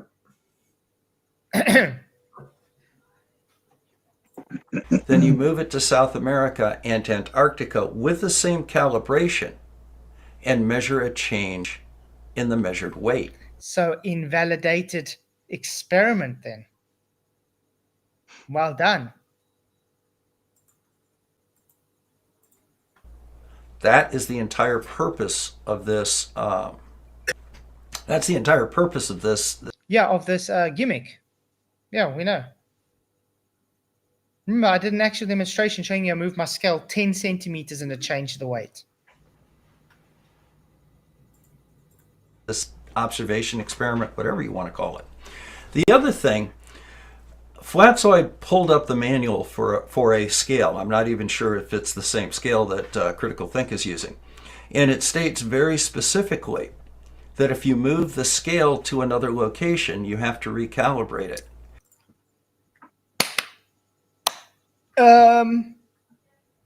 So did he?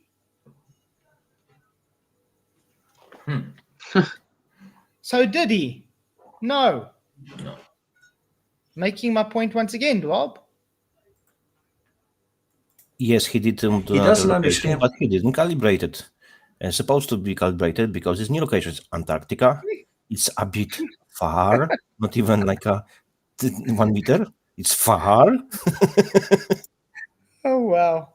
Thank you, Royd, for for $5. He says, "Cracky the Gnome coming up with a new hit piece now." Well, Flatzoid, is your hand fine-tuned for calculating weight like your finger for direction? Thank you for the super chat, Royd. I appreciate it. Well, that's all they have is try and hit pieces because they can't accept that they are retarded. And yes, that means you're slow, Bob. Why that is. It's not because you've changed your position in the Earth's magnetic field. It's not because the pressure and temperature have changed. Oh, yes, it is. Oh, yes, it is. Has this guy ever taken a... Oh, wait, no, he has taken many trips. Has he ever realized temperature and pressure changes constantly? Heck, I can go to the end of my town and I'll have a different temperature and pressure. Mm-hmm. That you will.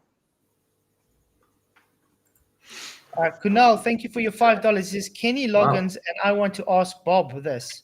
At what altitude is the danger zone? And does Bob take a ride into the nosedive into it? No, I don't think he... Remember, he says he doesn't take nosedives when he literally shows the plane taking a nosedive. Thank you very much for the super chat. You rock. Appreciate it. But yeah, Bob, if he ever mans up one day to want to debate this, I'll definitely want to ask him that too. It's because your location on Earth has changed. Okay. No, really. That comes to saying if you move location, you move location, correct, guys? Yeah, of course. Yeah, it's common sense, Bob. Now, there can, obviously, you can jar the scale if you drop it, for example. But I drove my scale all the way from Michigan to Florida, and then I drove it back in an automobile over many, many hours, taking it out and putting it back in the car a number of times to check different weights at different locations.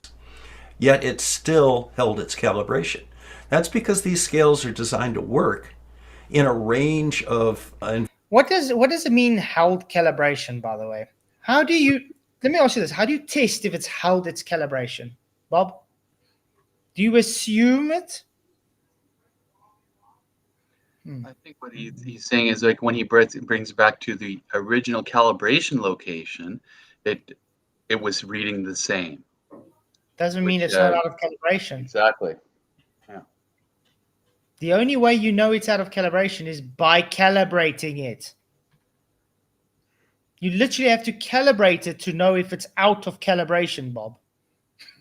You're just making an assumption that it's been calibrated there, so it's going to work over here. Exactly. And this is exactly why I'd say they don't know what they're talking about. I should actually ask him, okay, this is Critical Thing and Bob, please make a video showing us how you calibrate your scale. You guys want to see that? Show us how you calibrate your scale, please.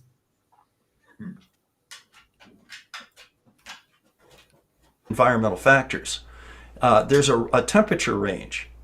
There's probably a humidity range. They're probably not accurate enough to pick up the fine variations in the Earth's magnetic field. They're designed to be used on Earth. So they're designed for a wide range of... Well, where else would they be designed to use? We live on Earth.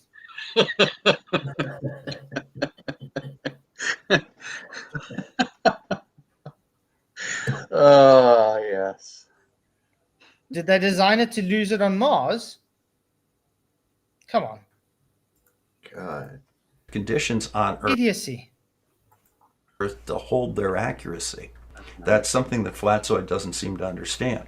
However, if you do change the position on Earth with a load scale versus a beam balance, the load scale basically has a load with a spring on it, and it figures out how much something moves or weighs based on that, whereas a beam balance compares two weights directly to each other. And that's why you should have used the beam scale roller. Wouldn't that have been a bit more accurate? Sure would have. There's a reason you don't use a beam scale, Bob.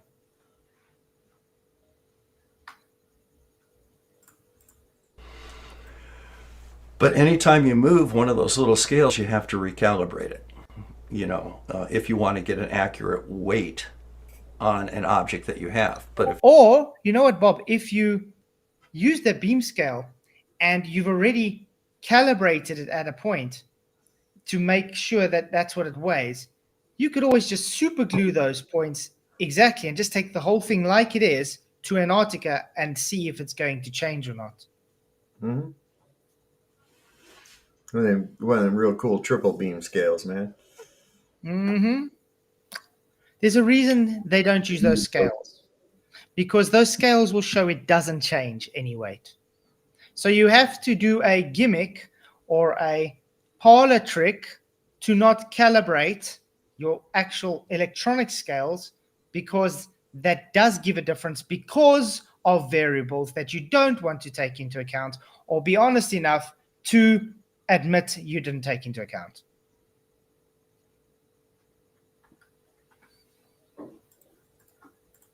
If you're doing an experiment like Critical Think is, where you're looking at what an object weighs in one location versus what it weighs in another location, that's why he's not recalibrating it at every stop. That would just make no sense whatsoever. That makes total sense, actually. Awaken to a world. Makes total sense. And another advert. I don't think I've seen anybody have more adverts than Bob.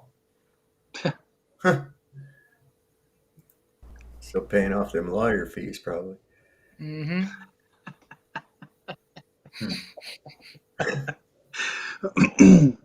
Okay, come on. Would a 100 gram, let's say you take a kilogram scale and you calibrate it where you were, okay? Should that weight be physically heavier at the poles? I don't know what you mean by physically heavier. What does that mean? Measurably heavier. What does that mean? It means measurably heavier. It's a misspeak. Wow. We know what he's asking. Let me put it this way. If you guys stand on a scale and you weigh 75 kilograms and you just quickly go and have a nice big lunch and you go stand and now you weigh 76 kilograms, are you physically heavier? Well, of course. Yeah, and measurably heavier as well. Yeah. How does he not understand this? Me personally, to answer your question, I would expect them to be heavier at in that. So they're 2,000 feet in elevation above sea level. So we know that elevation is one of the things that affects it. And we also know that temperature is another thing. And we also know that humidity is another thing. You've got three factors there that make me think that my hypothesis will be in that location there, in those variables that are causing weight fluctuations, you will appear to be heavier. That's what I would that's predict. what happens. And that is what happens, yeah. But no, I thought he didn't even measure it to be lighter. No, because you lighten the poles because of centrifugal force. Yeah, but what was his measurement? Which way did it go? Heavier at the poles. So when he measured it, it was heavier at the poles than. Yeah. Like I said, it's all just correlation. Because he didn't prove no, he didn't measure no, he didn't manipulate no. That was a misspeak, by the way. He didn't manipulate now. He might have measured something, but he hasn't got a clue what he's measured because he hasn't manipulated it to prove it. So it's just exactly the same as Bob Nodell. It's just incompetence. I got no other words for it. It's literally just incompetence. I call it deceptive. Yeah. No, he's deceptive now because of his incompetence. He can't accept he was incompetent. You said centrifugal force, so to change its physical weight. So something weighs, right? It's physically one mass all the time. So when the force acting on it, like centrifugal and gravity, makes the weight different. So when I take a measurement with a scale, that is a physical measurement, and the measurement will measure different, yes. Huh. So the physical weight changes. Did you test that using ChatGPT now, Mr. FTFE on screen? I'm busy asking him a question. You see, now his audience doesn't listen to what I'm saying. They're seeing what he's typing on screen. By calibrating the scale again to make sure that this is true. If I calibrate the scale again, the weight won't change. It will still be 1,000 grams. So why would I do that? That's not the point of the experiment. So in other words, it is a, how can I put it, a rigged, I want to put on here, check this. To say something is calibrated to a specific location mean it has been adjusted, fine-tuned, or optimized to function accurately or effectively in that particular place. The process involves aligning or adapting the settings, measurements, and operations of a device, system, or model based on the unique conditions, variables, or requirements of a given location. Thank you, FTFE. So in other words, not calibrating means it's not accurate. Well done. Yeah, it's because you're not starting from a 0 point. You need to. Is there a difference between calibrating and re-tearing it? Because if you re-tear it, that does that calibrate? Yeah, there's a difference. Yeah, tearing only tears the scale to 0, where calibrating puts the whole system to its reference. Did he tear? I'm assuming he didn't tear. He had to tear, yeah, because he had to tear it to 0 when he put the object on, but he didn't calibrate the scale to its reference. Yeah, it is going to have it is going to have a different effect if you don't do that. Although I don't know how much it'd have. I don't know how much of an effect it'd have, but it would have a difference, and that would be perceived as a variation in weight. Because I've even had, if I don't calibrate it for long enough, that when you tear it, it just automatically goes up a gram or lower for no reason.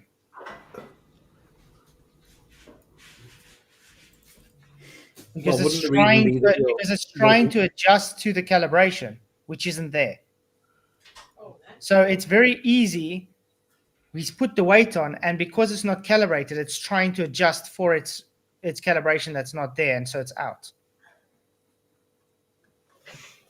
Yeah, he didn't account for the other variables either. The fact, who was it just said, it's being at a much higher elevation, temperature, everything, changes right there. You've got all those variables. And we already know that if you put something in a vacuum chamber on a scale and remove the medium, the object gets heavier. So I just want to point out, Bob is in chat. He says, Lord, the ignorance is tedious. Yeah, Bob, your ignorance is very, very bad, man. You know what, Bob? It's not even ignorance against your ramblings here. We know that you know this stuff. We know that you're telling lies because you know that these things that we're telling you are true and you're guilty of them, but you still tell them anyway. That's lying, Bob. You won't be back in an hour if you get banned. So. Well, we're not going to be going another hour. We're almost going 3 hours. I've got work tomorrow. Of course. But yeah, let's carry on.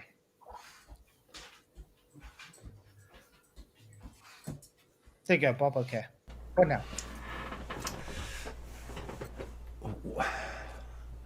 Wow. All right. The first time I heard this, and I'm still kind of in shock over what he said there. He thinks that because if you recalibrate the scale at two different locations and weigh the same reference mass on it, they weigh the same, that somehow the mass, or the weight didn't change. Yeah, that's how it works. If I measure a kilogram and I take it to the location to a calibration and I measure a kilogram, that kilogram didn't change, Bob. Or am I missing something?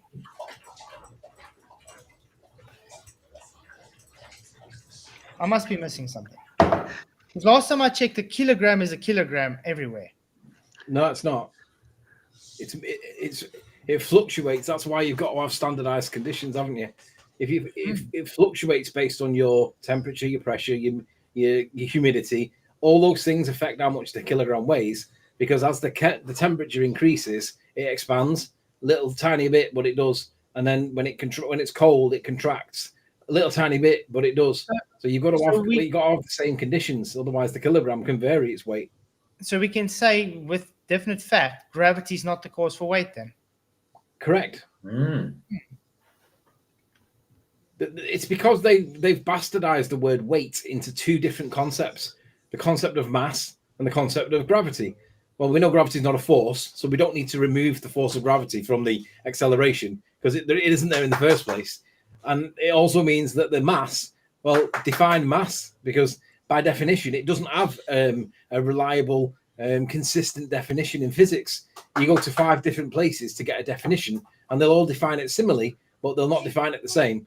And they do that intentionally so that it's confusing, because they want mass to be conceptual, but they also don't want it to be finite. So they want it to exist, but they want everyone to argue over what it means.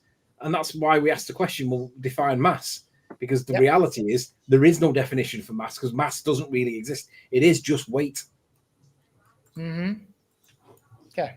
Weight is a force. No, it's not. It is following. Weight is not a force.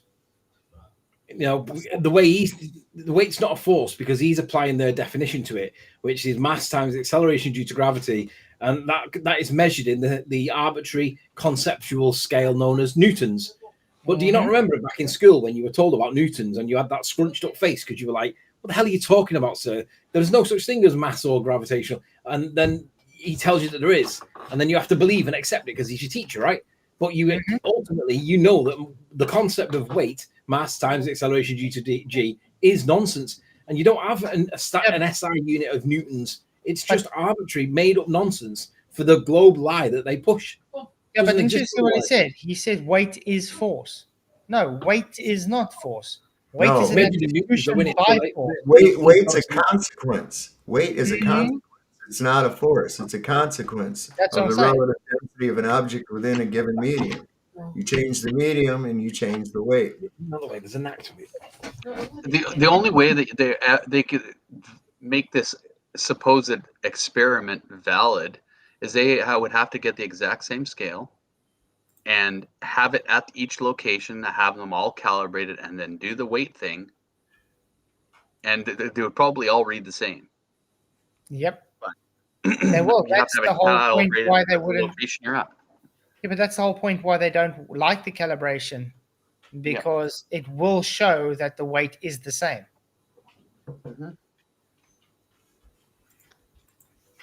The second law, in Newton's second law of motion, that is force equals mass times acceleration. In this case, we have the reference mass, 1,000 grams. We have the acceleration, which is 9.8 meters per second square, which is the acceleration. What acceleration? If I have a cup here, it's not accelerating. You're asserting it's accelerating at 9.8 meters, but it's not, Bob. That's just you being delusional.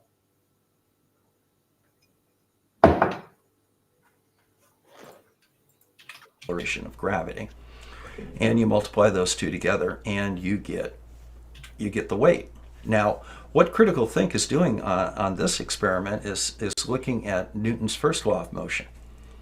And is that right? Yeah. It's Newton's first law of motion. Had to think there for a second. So what we have is... Yeah, he's asking his dog.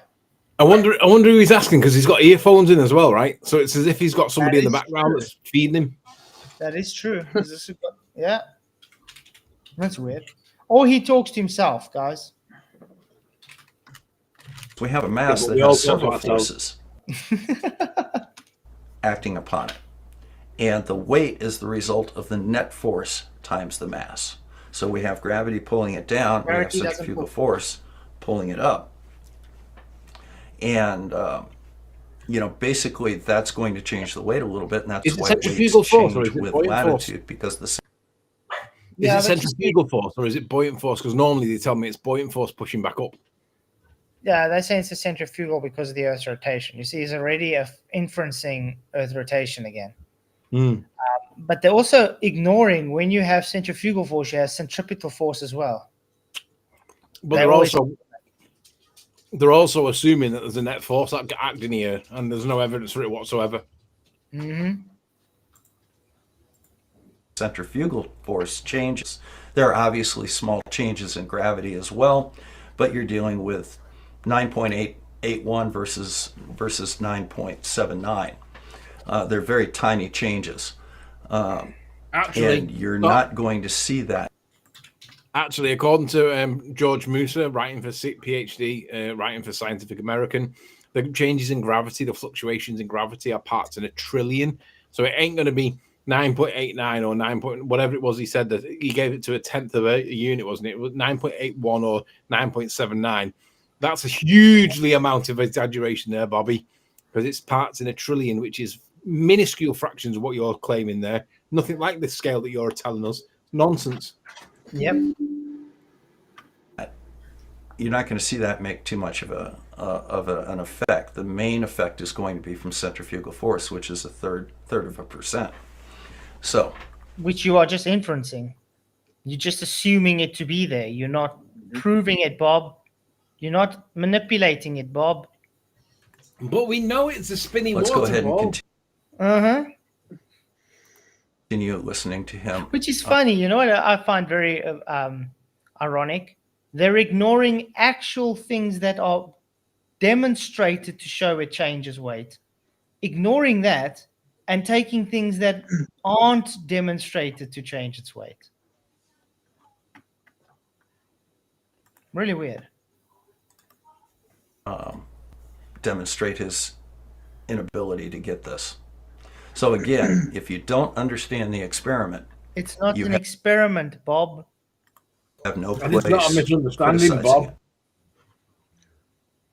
And it's not a misunderstanding, Bob. We're literally telling him why it's not an experiment. We're literally telling him why it's not centrifugal force or gravity that he's inferencing. Well, it would be obvious Because too if you go to calibrate the weight and say you have a calibration weight and it's 5 grams, okay, and that's measured. That's boom. That's what that's for. It's exactly 5 grams. So your scale should match 5 grams, right? When it's calibrated. Well, if you go down there and set that same calibration weight down on there without calibrating the thing and it reads 0.4 grams, well, you're out of calibration because that's still 5 grams. Exactly. That's my whole point. And that's what they're saying. That cause is not because of out of calibration or any other variable. It's because Earth's rotating. That's dumb. It's dumb. Yeah, it's stupid. Simply isn't valid. I have to finish writing this paper. I'm swamped. Just get Grammarly. It's free. Can it? Okay. Oh my God.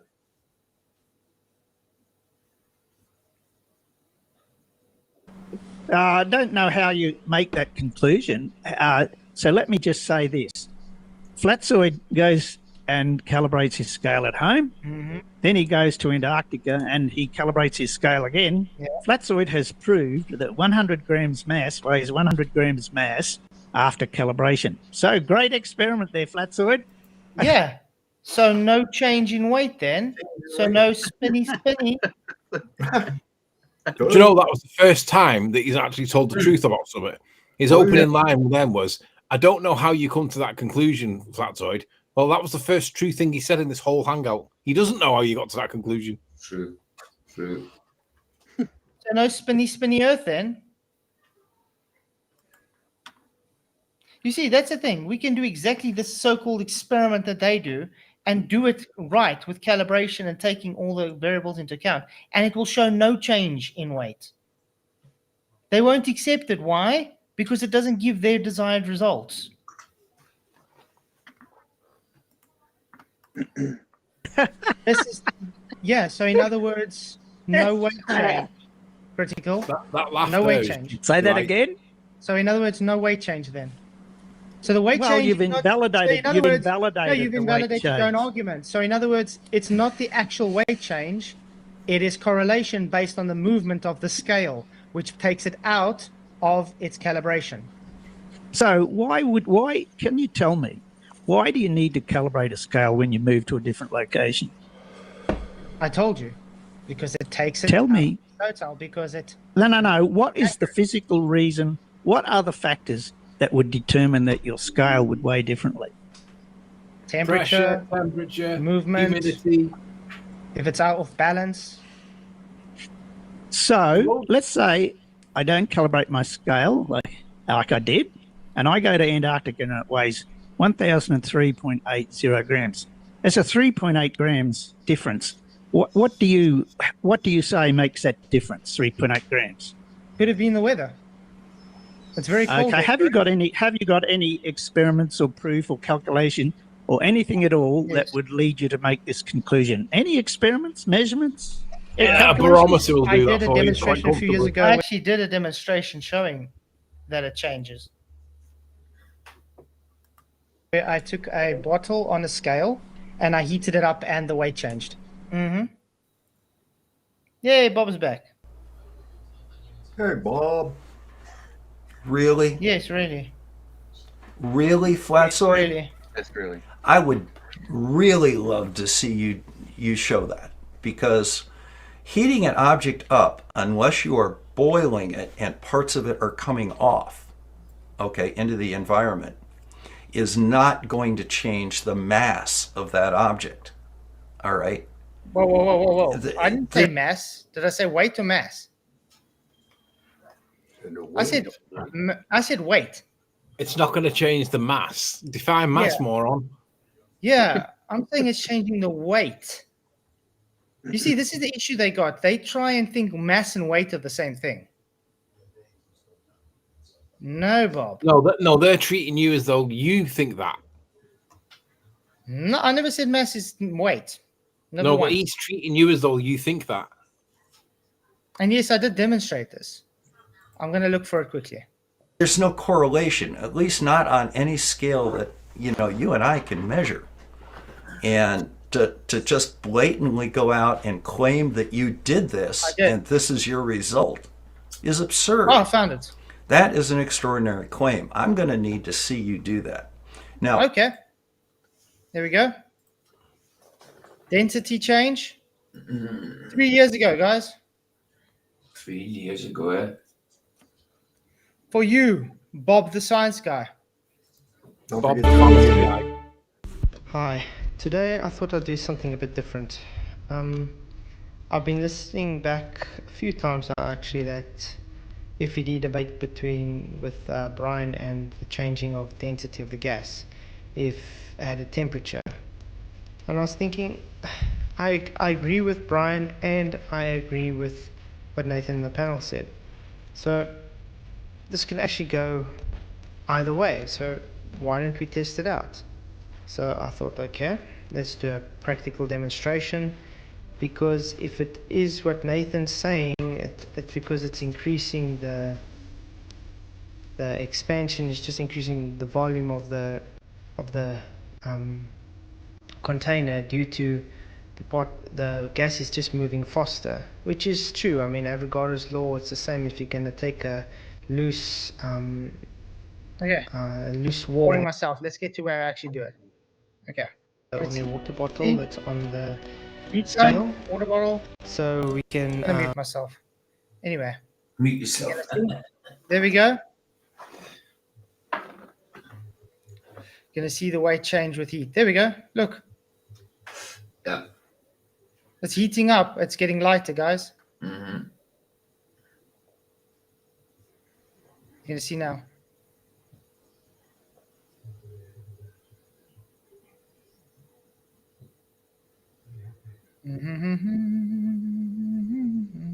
What's that? You putting on it? A heat gun? The heat gun, yeah. All I'm doing is just heating up the bottle. Yeah, you know why that's happening though, right? Yeah, because gas expands and heats up. So. Yeah. So as you're heating up the bottle, the gas inside is getting warmer. Therefore, the pressure inside the bottle is getting warmer. It's becoming warmer. It's becoming more buoyant, less dense, if you will. I don't like using the word more buoyant, but it's becoming less dense because the warm inside is making it to be more pressure. And what do we know happens when something changes its density relative to its medium? An acceleration occurs. And what do you know? It just goes in the up direction, contrary to their claim of everything falling down. Explain that, Bob, please. So yeah, I even cooled it down and I heated it up again to see the difference. So there's a change. Crimping again as it's cooling down, and to see the scale as it's getting heavier again. It's getting heavier as I it's cooling down. It could go one or two ways. Option one, it could just be the pressure hitting the whole bottle against the scale with more force, and So if we see that it's getting heavier as it's cooling down, what do you think is going to be the effect on these scales if he's zeroed it wherever he lives in Australia, which is generally pretty hot climate, and then he goes from like 30 degrees Celsius, 40 degrees Celsius down to what? Zero-ish? There were minus 8 degrees Celsius there. Yeah. -8? Yeah. And you telling me that you don't think that's going to have an obvious effect on your scales, you idiot? Of course it is. They're morons. Even if you lived in Perth and you could say that the temperature difference is nowhere near that much, it's still a significant temperature change, you moron. I got another super chat. Let's see, where is it now? Thank you, Royd, for your super chat. It says, please, Bob, come debate Flatzoid, and I will watch it live and send all my super chats to you. I will even subscribe to your channel, Pilot to Pilot. Thank you for the super chat. You know what? Isn't it amazing how everyone claims to be a pilot or an astronaut in this on their side? There's more pilots on their side than I've ever met in my life. I thought pilots were a rare breed, but they're everywhere in this topic on their side. So you guys saw that. I presented a demonstration that he said I've never done. Yeah, absolutely. I'd really like to see that, he said. I'd really like to see that. Well, he saw that. Let's listen to what he has to say further because we have to kind of end the show. I actually went to go look for my scale, and unfortunately, I don't know where I put it. Because evaporation is just basically vaporization. You'd have to essentially boil it. You know, when you're dealing with a solid, they don't really boil to have evaporation. That's bollocks. Like, so when it rains, Bob, right, and all the ground is wet, does it need to be practically boiled for it to vanish off into air again? Is it boiled? What a retard. Condensation requires boiling now, guys. Wow. Yeah, apparently. Yeah, but evaporation don't require boiling, Bobby. Sorry, mate, you're just wrong again. Yeah. Boiling would just make it quicker. Imagine how risky it'd be if. Imagine how risky it'd be if it rained all the time and then it needed to boil for it to dry off again. Well, You'd never be able to go anywhere. You know how screwed you would be if you're on an island and you need to create a condensation trap to catch water to drink, and it doesn't boil, so you won't get condensation. It doesn't boil, Bob. It's condensation for a reason. Yeah. And you know what, Bob? Most people think that it pisses down in England a lot. And, to be fair, it probably does. And most people think it's pretty cold in England. And you know what? Relative to other climates, it probably is. But let's just imagine for a minute that we always sit around about, say, 5 degrees Celsius, which is what, 35, 37 Fahrenheit, whatever it is. That would mean that we would constantly be wet, according to your nonsense application of so-called science, because it would never evaporate, would it, when we're so close to zero? You moron. It's 5 right now, actually. Mine says it's 5 right now. in the middle of the... Yeah, but we are in winter. To be measured. Yeah. But I was going to go look for my scale, and I was going to get my reference mass, or better yet, I was just going to get a chunk of spare iron from out in the garage, put it on a little fireproof pad, and tar it to that. And then I was going to heat it up and see whether or not the weight changed. Well, I just showed you a demonstration where weight does change by heating it up. So, and you would expect it to change as well, Bob, because if you're going to change the density of the air inside the chamber, we know that causes acceleration, but you guys deny it because on your model, density is just a scalar, right? It lacks magnitude and direction. But all of a sudden, when we come to do tests to see whether that's true, what do you know? It turns out that it does cause something, and it has got a direction and a magnitude. And by warming something up on a set of scales, you prove it, Bobby. Why haven't you got an explanation for this? And that may be an experiment. That is a fire safety issue. So if you do this experiment, make sure you've got the right equipment to do it. But I would dearly love to see somebody heat a piece of metal red hot and show me that somehow changes the temperature. Changes the temperature. It means changes the weight, doesn't it? A misspeak. Well, you know what? We can acknowledge that were a misspeak. We know what he was trying to say, but what we don't is snip out that little clip and then say, Wait. I want to point out to you, he's going to say this another 4 or 5 times. No way. No way. Wow. Put it in the freezer first so that it gets nice and cold. Make sure that there's no frost on it or anything, but just cool that metal down nicely, and then heat it up until it's red hot and show me that it makes a difference in the temperature. No. Oh, we gave you credit for a misspeak. Surely Turns out it might not have been a misspeak.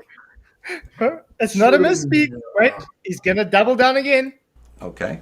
That's really something I would love to see. I may do my doctoral thesis on that. Temperature changes with heat. What?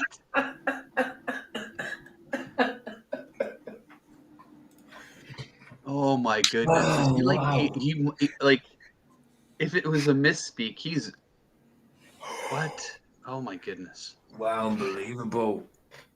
I actually did think the first one was a misspeak. I was joking, but The Flatzoid effect. Okay, that's all I got for tonight. I can't. Wow. Oh, Lord. Hey, Flatzoid, Thank you. Do me a favor before you sign out or log out for the night. Tell me before you're wrapping up because I want to advertise something if I can. Yeah, of course you can. Roydex, thank you for your $2. He says, never trust the spray painter equipment. Thank you for the super chat, Royd. You rock. Appreciate the super chat, man. But yeah, go ahead. Present if you want to present. I will. I need to just give me a minute while I open it up. Sure. I want to ask everybody in chat. Type 1 if you think that was a misspeak from him, or type 2 if you think that was actual from him, because I think that's actual. I don't think it was a misspeak. I did think it was misspeak the first time. I was only joking, but now he's tripled down on it, and it can't be. Surely you would know what you said. It would have clicked. Surely. 2. He's a moron. I agree. Wow.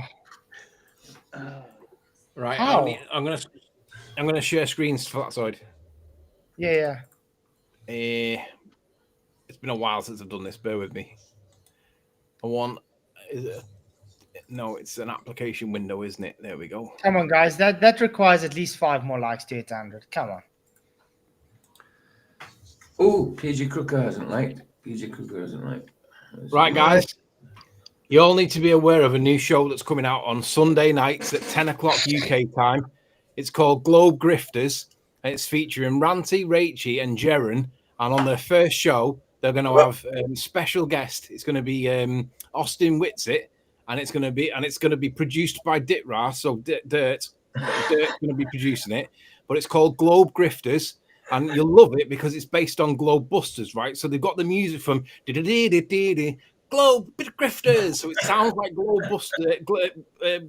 Ghostbusters, but it's not actually Ghostbusters. It's now called the Globe Grifters Show. So make sure you tune in for it. It's going to be on Jerenism's channel, and it's going to be with Ranty, Rachie, and that special guest Austin Whitsitt every Sunday night at 10 p.m. UK time, which I think is 5 p.m. Eastern, and then is it 3 p.m. Western?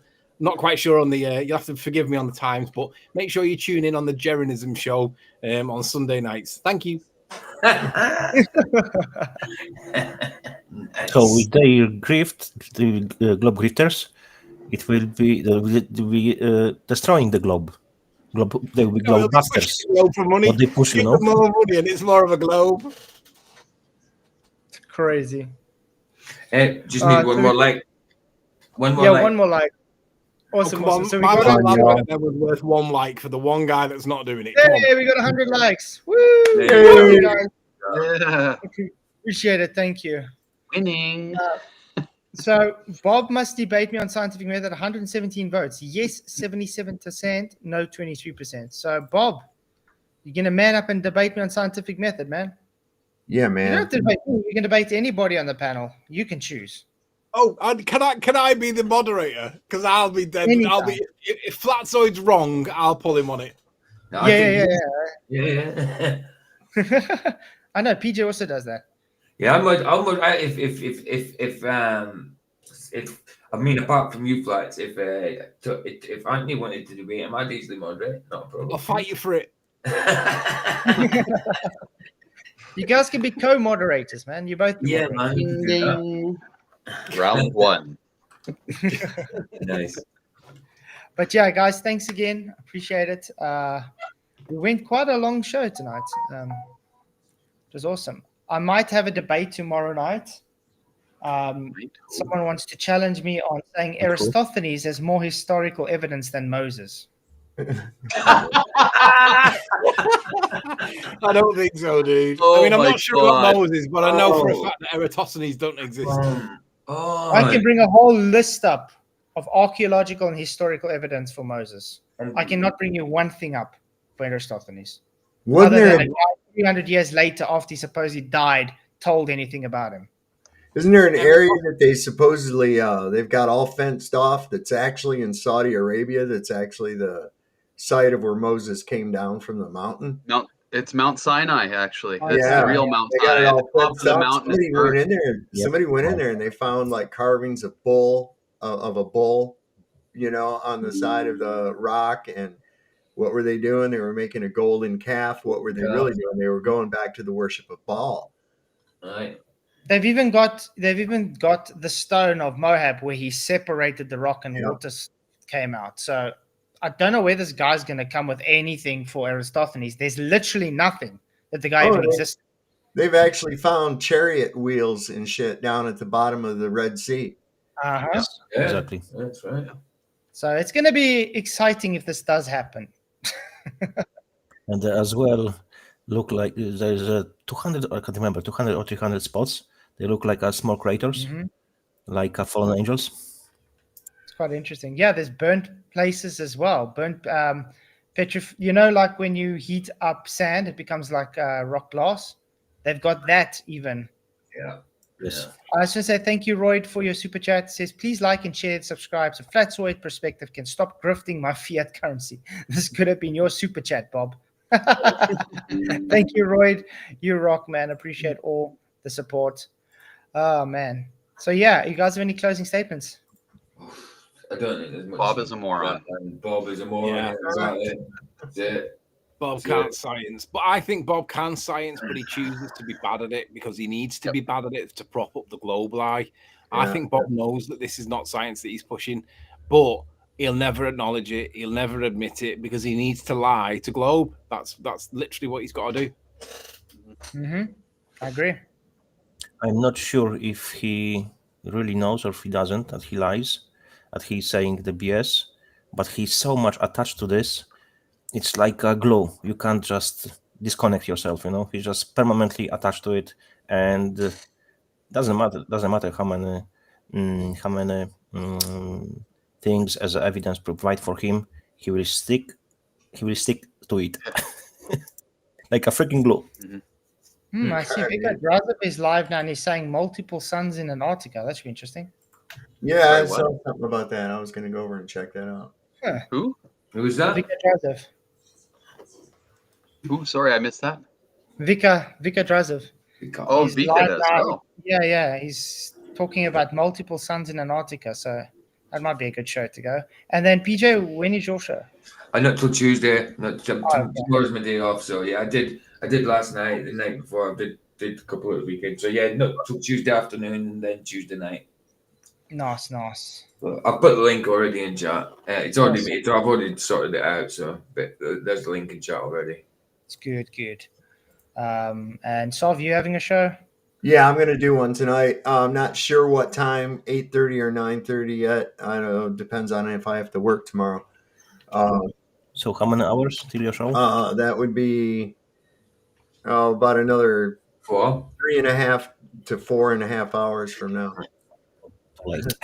With 3 o'clock yeah, or something it's like going to be late over where you're at. But I will nail you someday, or not. on the I live don't stream. know what we're doing. We've got 3 different projects, but we don't have any material. So Yeah, the only time I catch Sav live is if I wake up at 4 a.m. to do exercise. You've been slacking then. You've been slacking. I've been slacking with exercising that morning. Yeah. I do exercise at least, but yeah, not so early anymore. Maybe once a while do a show after Flat show. Yeah, maybe. There's too much to be done around here. I got these fur dogs everywhere that I have to tend to, and Getcha. got five of these little buggers that I mess with all day. I want to say thanks everybody for coming. You guys are awesome. Much blessings, and appreciate all the super chats, all the likes, all the shares, all your support is awesome. You guys rock. So I'll see you all tomorrow night, hopefully for a debate. Many blessings, and may the pressure with you. Cheerio. Crafted signs of the divine. What did you think of that advert, guys?